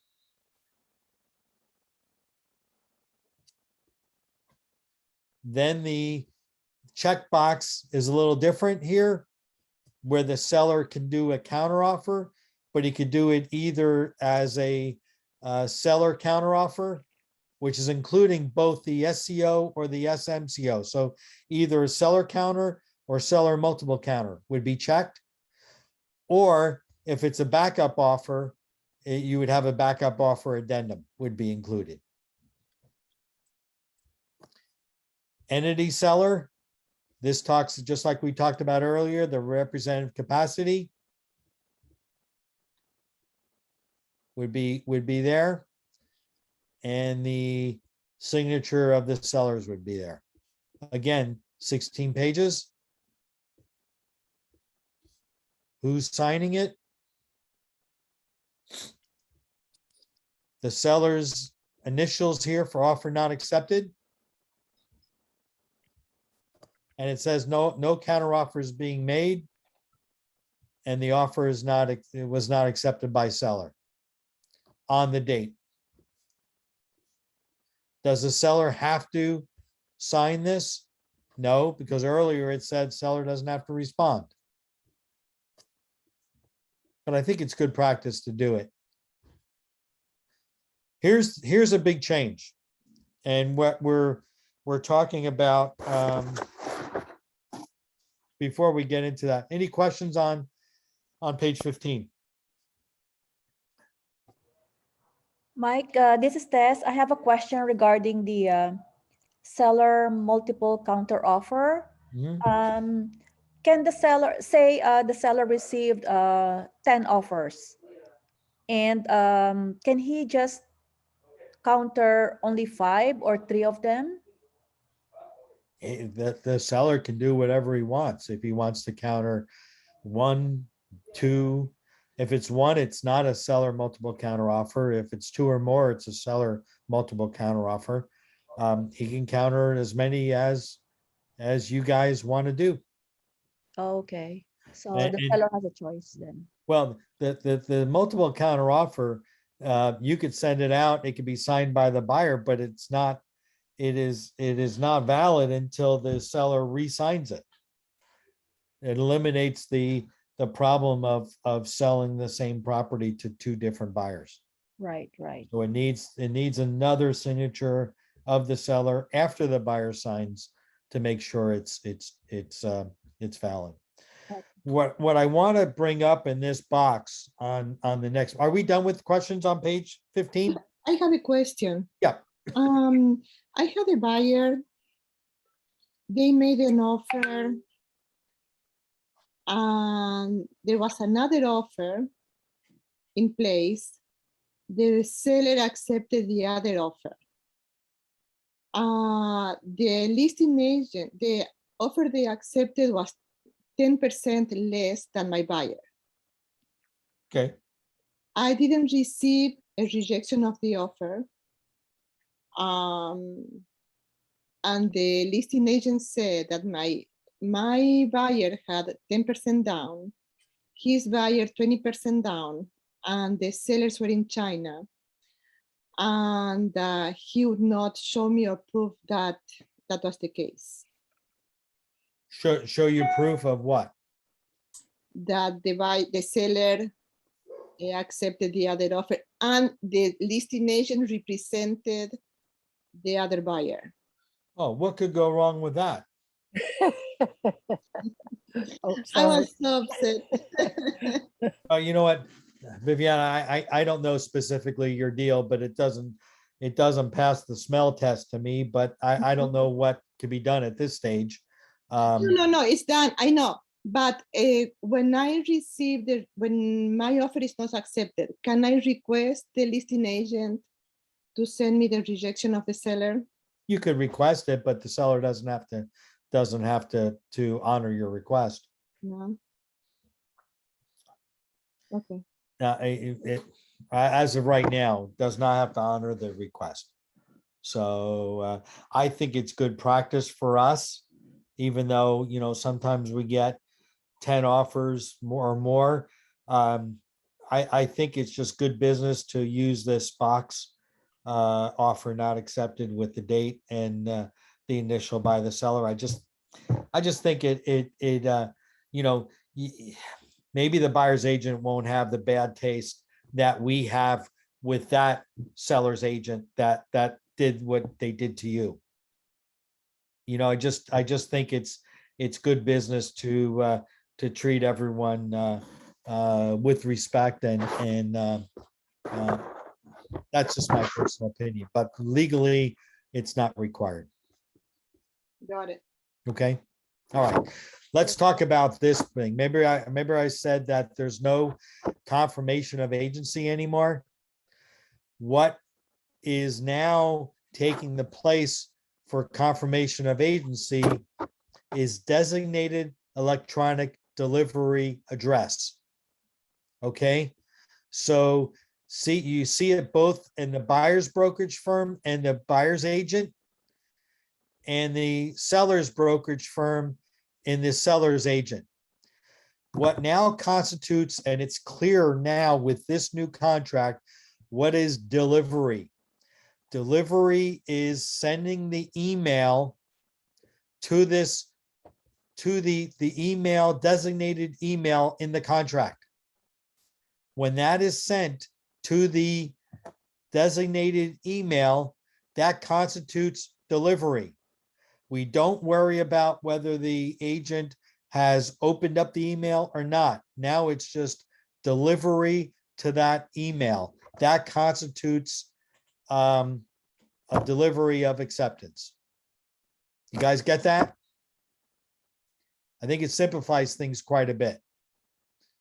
We don't have to worry about confirmation.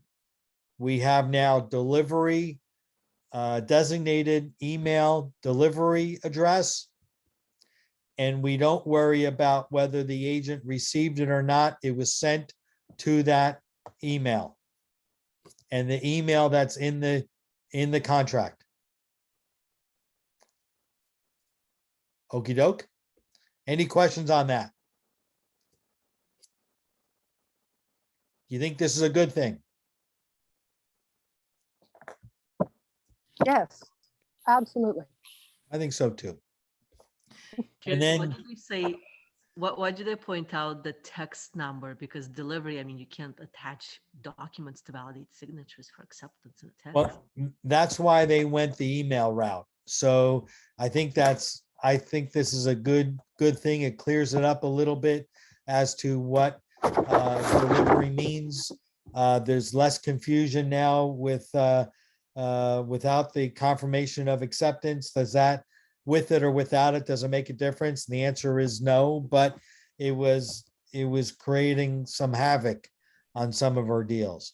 So this now is proof of delivery. You have it that it was sent. If you sent it to this address, you have proof that it was sent. That's delivery. Just because you send it, and if the other agent doesn't open up, it doesn't matter. The proof of delivery is what we go by. Okay. Escrow holder acknowledgement. It does not matter if the escrow holder signs it or does not sign it. Again, they are not part of the contract, but we like to get the escrow holder to acknowledge that they know about this this contract.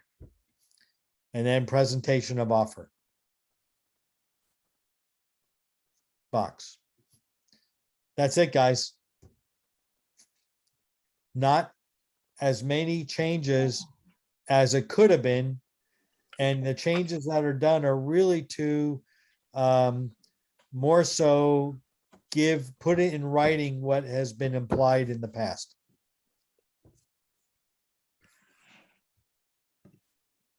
So, any questions on this? Mike, this is Tess again. And Yep.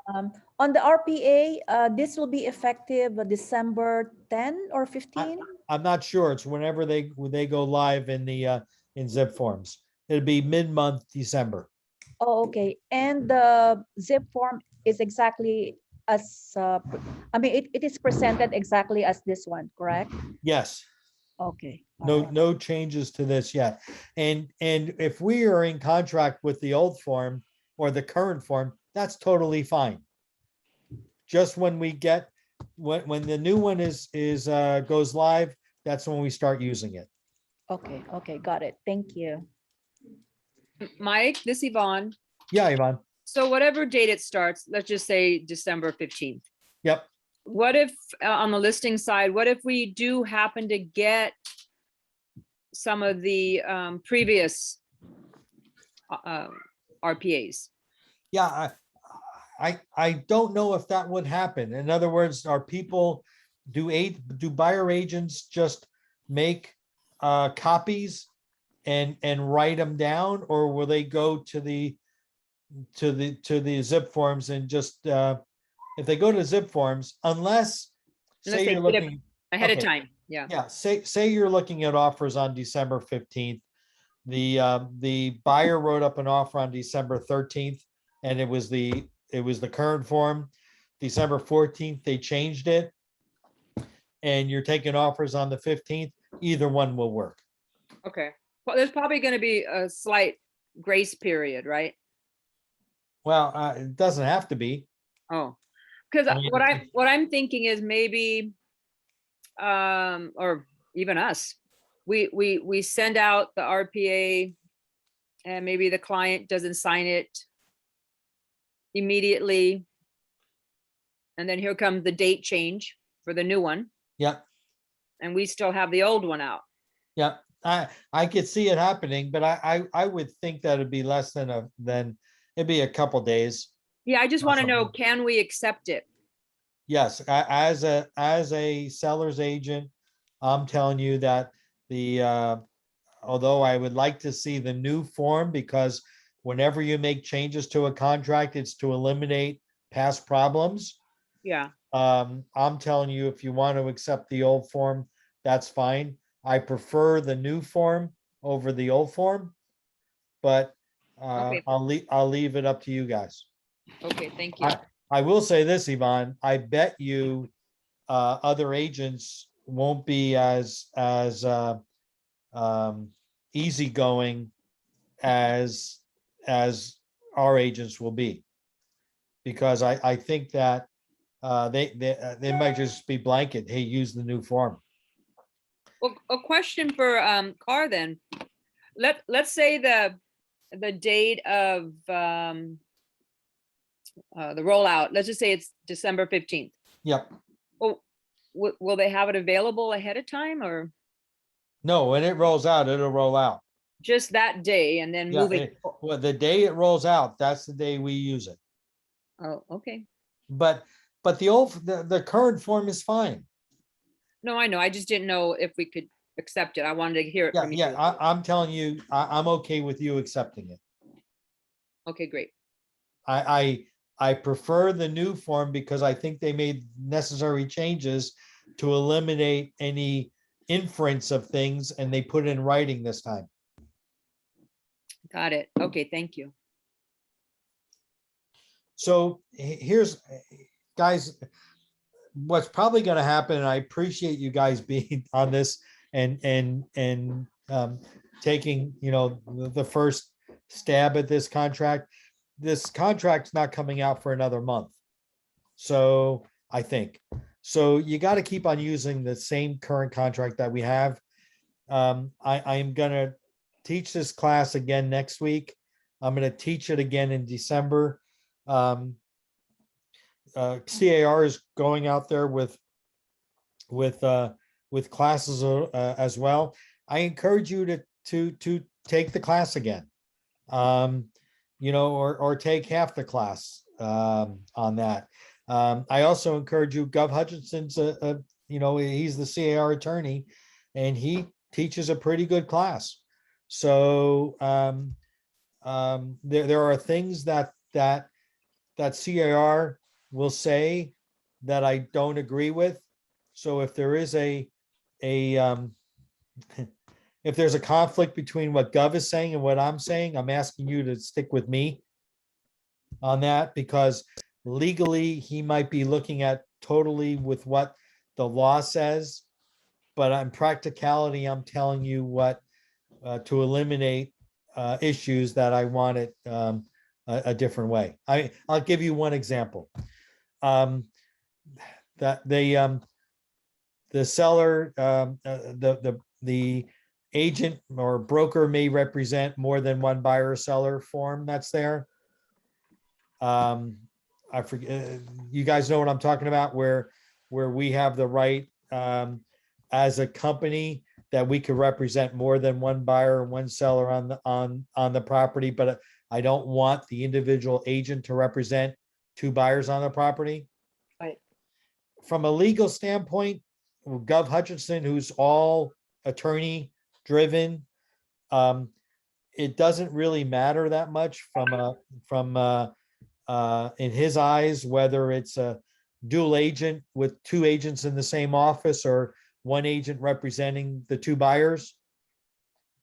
That's pure textbook stuff. And he might say, I was in a class when he said it, that it's okay for a buyer, for an agent to represent two buyers. I'm telling you it's not, because there's other things that get dealt into this. He might be totally looking at it from a law perspective, but I'm looking at it from a fiduciary manner that we'll get in trouble doing that. So that's one instance that Gov and I disagree on. However, I could probably name 25 other brokers within a few mile radius that will agree with me and not Gov on that. So I don't want you representing two buyers on one property. And if you hear that from Gov, ignore it. But anyway, that's kind of the problem by going to outside sources, but I encourage you to do that. But just make sure if there is a conflict that we know who said what versus me versus Gov. Mike, basically, we need to realize that local jurisdiction supersedes always. Well, you know what?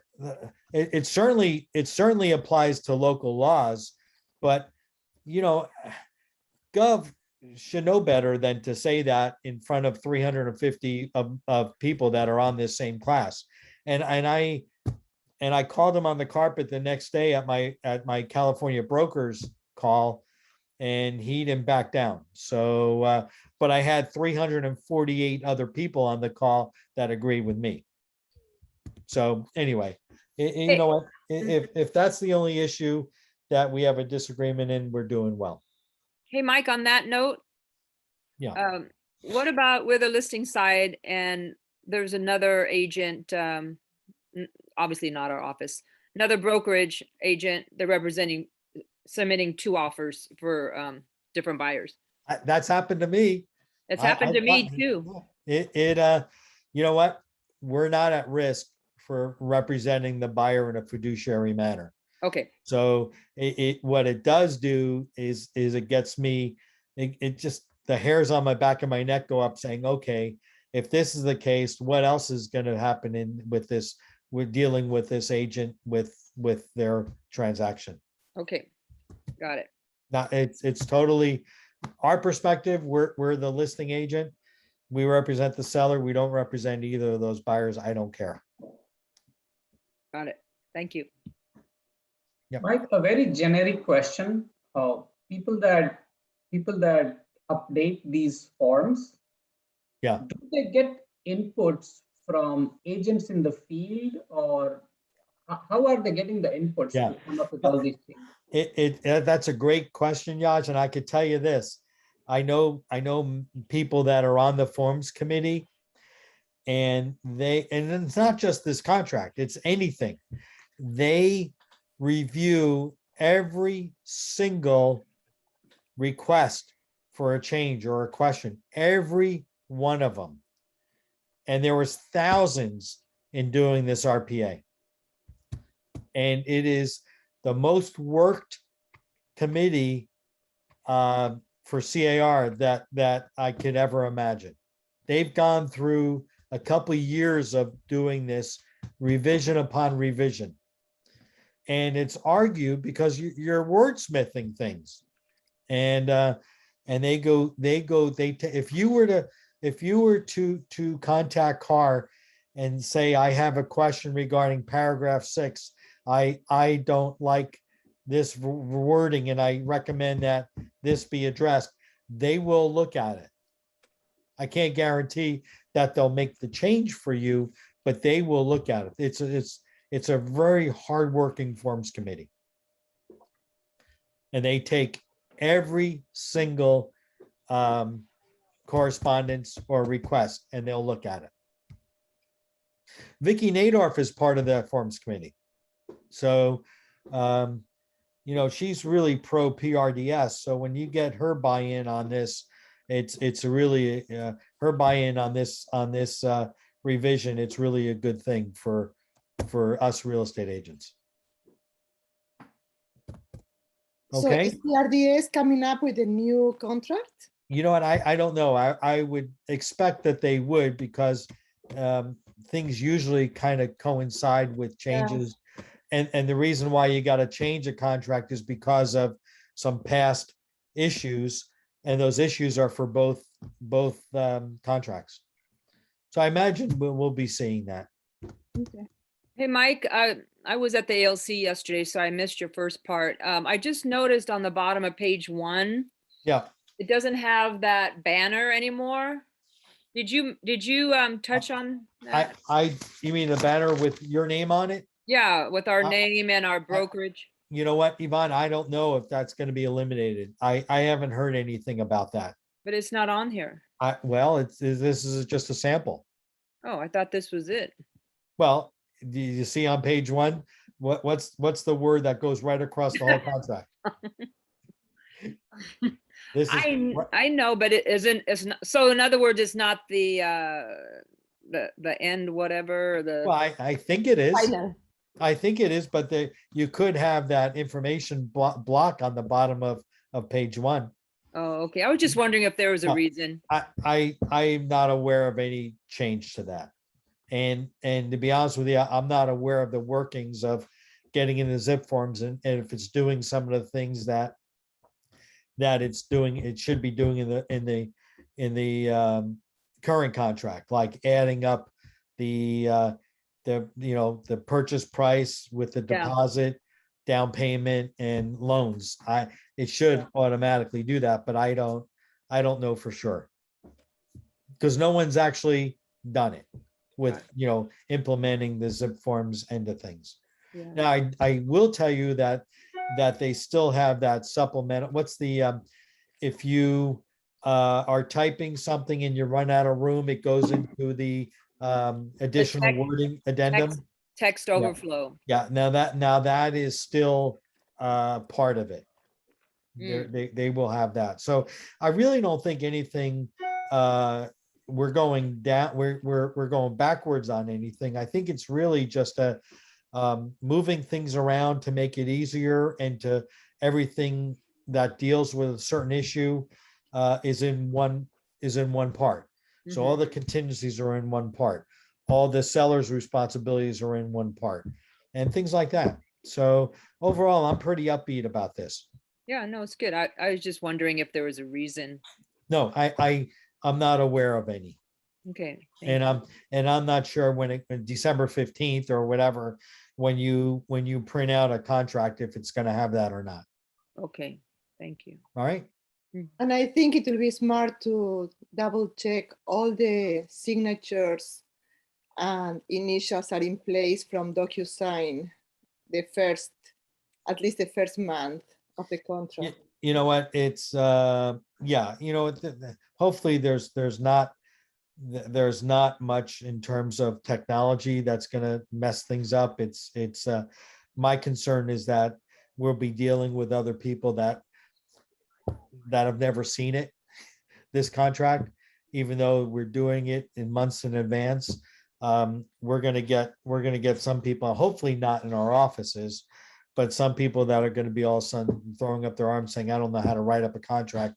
And I know, Viviana, I know that you're accepting offers tomorrow, but I don't know how to write up my offer. We could be faced with that too. Yeah. So, anyway, anything else, guys? Mike, are they updating all these sister RPAs too? Such as like the probate RPA or No, well, the probate contract is disappearing. So okay. that's on page 4 of 16, paragraph 4. Now it's in the form of an addendum. So Okay. you're using the same contract, but now you have a probate addendum. Same thing with manufactured housing. Now it's a manufactured housing addendum. So this RPA is going to be more widely used, but you're going to incorporate some addendums for at least those two contracts. Gotcha. Okay. Yvonne, next week, take part 1. Yeah, I will. Okay. Thank you. It should be the same. Yeah. Mike, do you think, I was just wondering, title companies, they're getting trained on this, our escrow officers? I would imagine so. I mean, there's a lot of hoopla out. It's not coming as any surprise. This has been announced for over a year. Yeah, I was just wondering. Guys, this form was going to be released last year, but COVID hit. It was going to be released more than a year ago, and they decided not to not to mess things up for us even more than what they were already. Yeah. Mm-hmm. So anyway, feel free, you guys that have taken this, if you want to jump on the next one for half the time or in and out, if there's a section when you're not sure about, you want to go over it again, we can do it. And it's gonna go probably the same thing. The first half will be the first 4 pages, and the second half will be the second half will start at paragraph 5. And I think that time wise, it worked out pretty evenly on that. Okay. Thank you so much, Mike. I'll stick around a few more minutes if you can come up with any other questions that you have on this or anything that you want. I scheduled my time for 3:30, so I got an extra 20 minutes if you want anything. Ask Mike anything, huh? Or just just chat with me. Yes. I've been home all day today and I can't stand it. What's your favorite movie? My favorite movie, I like Tombstone. I like The Godfathers, 1 and 2. I don't know, I have a bunch of them. That's good. It's a family story, I think. Nothing scary. Yeah, nothing scary. My wife loves scary movies and I refuse to. I'll cover my eyes. What's her favorite scary movie? Oh, she's got a million of them. I don't even know because I don't follow any of them. But come Halloween, everything is scary and I don't understand it. That was a question we were talking in the ALC. That's why I wanted to ask him again. It's a good icebreaker, you guys, if you're ever in a meeting or just to start off a class. It's kind of a fun icebreaker to ask people what's their favorite movie. Anyway, okay, back to business. Mike, regarding the arbitration, why lawyers don't want to initial the arbitration of disputes? Oh, why attorneys, if they're the principals, why they don't want arbitration? Yeah. Well, because it's cheaper for them to go through the courts. It's their time. That's not costing them anything.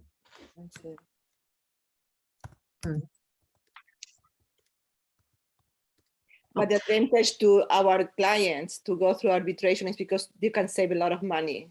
Well, you know what? I lost a transaction. I had the listing where the buyer wanted arbitration in the offer and my seller did not want arbitration. My seller was a retired real estate broker and he didn't want arbitration because 10 years before that, he was brought to arbitration on a transaction and he had the court of law behind him. There was cases that would have went his way and the arbitrator ruled against him. So he was not going to go to arbitration. And it was a first-time home buyer and the agent on the other end was new and I could not get a meeting of the minds for arbitration. And we did not have a deal. And then and the deal fell apart and never got together because of that one paragraph. Everything else was negotiated, but the seller was dead set not to have arbitration and the buyer was set that he wanted arbitration. We don't have a meeting of the minds. We don't have a transaction. So in this case, if the seller did an initial and the buyer sends the contract with the initial, do we need an addendum, or if there is no initial from both parties, we are okay? No. Let me rephrase your question. Buyer writes an offer, signs arbitration, initials arbitration, sends the offer to the seller. Right. Seller does not want arbitration. Mhm. So he would counter the arbitration not to be included in the offer. Okay. It's a counter. Yeah. A matter of fact, the counteroffer has verbiage saying that if there is a paragraph where one person signs it and one person doesn't, we have a contract, but that paragraph is not part of the contract. And that's if there's a counteroffer. So to kind of get into the weeds on this, Viviana, your suggestion, or let's take your scenario, buyer signs arbitration, or we could use liquidated damages, one or the other. It's the same type of paragraph. Seller signs, I'm sorry.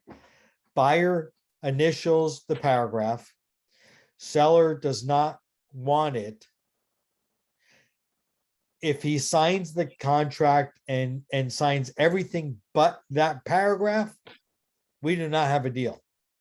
Okay. So it would take a counter offer. Now, the counter offer, if it's a counter offer on something else, say it's price, Mhm.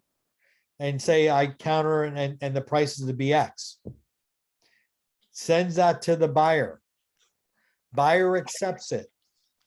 We have a deal because the verbiage in the printing of the counteroffer accommodates if there's a paragraph where only one person signs, the other person doesn't.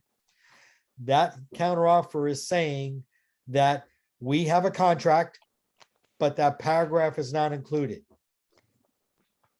So you could actually have one party signing the arbitration, one party not. And if you have a counteroffer, it makes it a valid contract. So is that how you counter paragraph number 8C is not part of the contract? It'll just say that if there's, yeah, you could, that would be the counteroffer. Okay. But if you don't put anything and you say you're countering price or some other terms, Mhm. it'll, the end result will be the same.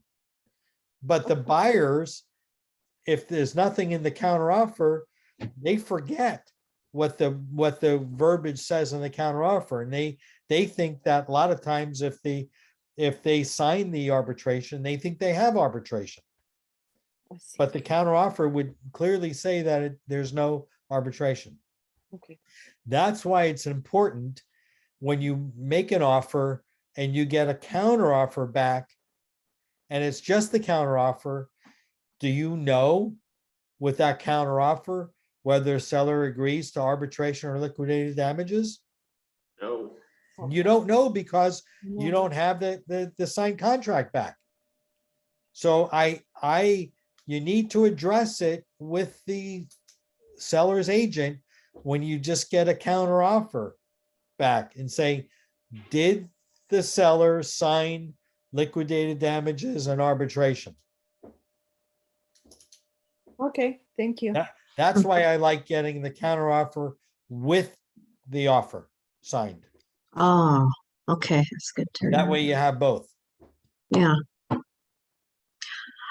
I have a question about title investing. Since I'm so new, it's new to me. Now, when you talked about how to take title, at what point do you present this to the buyers, this issue? Okay, well, everyone has their own way of doing this. When I represent a buyer, before I take him out in the car, if possible, I go over this contract with the buyer in my consultation. Mhm, What I try to do is set myself apart from other agents. mhm. So I want to be perceived as knowing what I'm doing. So they're looking at me more than just someone that's going to open up doors for them and show them a house. Uh-huh. So I do it before I go looking at a property with them. Oh, At okay. the very least, you should do it when you're writing up the offer. The taking title is not. Hello? Taking title is not to be decided on when you make up the offer. It's to make it, hey guys, I don't know who's on that. Charles. Okay. The decision to how they're going to take title would be decided when they're signing the loan docs at the sign off. That's when they will have to decide. So there's time from when the offer is written for them to check with their attorney or their accountant as to how they should take title. And so at the beginning, when you've gone over that contract with them before you've shown houses, you bring up that important issue of how to take title and advise them to consult with their attorney. Yeah, and I'll do it again when we're writing up the offer. Okay. And Mike, there's also that form that the title company can give you. Sure. For Denise, that has kind of a quick little, cheat sheet of what the options are. And Yeah. Tanya Peter can send that out to you from Fidelity if you need. Okay. Or contact me, Heidi Arnold, and I can send that over to you. Okay, thank you. Sure. I have a question, Mike. Yeah. I signed up for Gov Hutchinson's take on this several weeks ago, paid my $75 and received outline and so on, and I wasn't able to attend, and I don't know who to contact to see if it was recorded. Would you happen to know? It won't be recorded. Okay, that original one wasn't. No, it won't be recorded. Okay, dang. But you should see if there's a makeup that they will allow you to do. Okay, but who would I contact? Do you know? I'd send an email to Gov. Okay. I'd say, Gov, I signed up and I wasn't able to attend. Can I attend another class?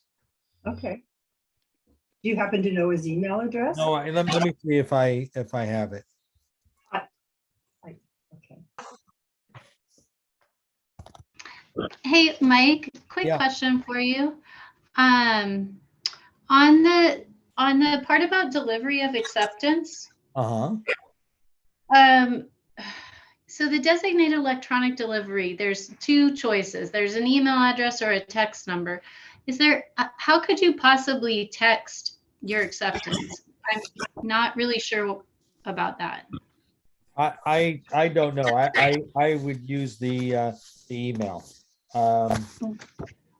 Okay, so I'm kind of thinking of a scenario. Where's the so these are where's the two text? different things. I don't see the text option. If you go to page 16 in the real estate broker section, so then where it says designated electronic delivery addresses, it has an email and then it has a text. Yep. So I see it where the email and next door to it is a text number. I would use the email. So I'm kind of thinking, what about in the situation where somebody responds, to our offer? I assist Olga Golovko, sorry. I see you in the office sometimes. Anyway, wondering about what if somebody responds back via text, like, we received your offer, is that a scenario that's likely to happen? No, yes, that could be, that's fine. Again, proof of delivery or delivery would be you could deliver it to the email, and that's good enough. And then texting you back saying, hey, got your thank you for the offer. I think a text is fine. Okay. But all I'm saying is that say I represent the seller, and the seller agreed to the contract. I have the signed contract. I'm going to email it to you as the buyer's agent under the designated electronic delivery address. And I'm gonna email it to you. Absolutely. And that's good enough. That's proof Yes. of, and that's delivery. And I have Okay. proof of delivery because it was in my send file. And them responding by text is great. I don't need that. I don't even need their response. I hope I get it Okay. because I like people and that they're gonna be nice about it. Okay. But you know, the text, I mean, you could send a PDF by text, right? I've done that. It would be a very lengthy one. Yeah. I mean, yeah. I mean, so the important thing Okay. here is that you have the information that the buyer's agent prepared as where to send it. And Okay. and it's on the contract. All right. Question, Mike. So for the FERPTA, can we take the QS instead of a FERPTA at close of escrow? Actually, you shouldn't even be touching the FERPTA. That let the title company deal with that and let the title company give you the qualified substitute, whatever that's called. I don't want you touching the FERPTA. None of Okay. my deals, I had a FERPTA. Okay. I mean, when as a buyer's agent, I'll have the FERPTA filled out, but there won't be any title. There won't be any social security number. I'll let the title company deal with that. Okay. Thank you. Okay. What else, guys?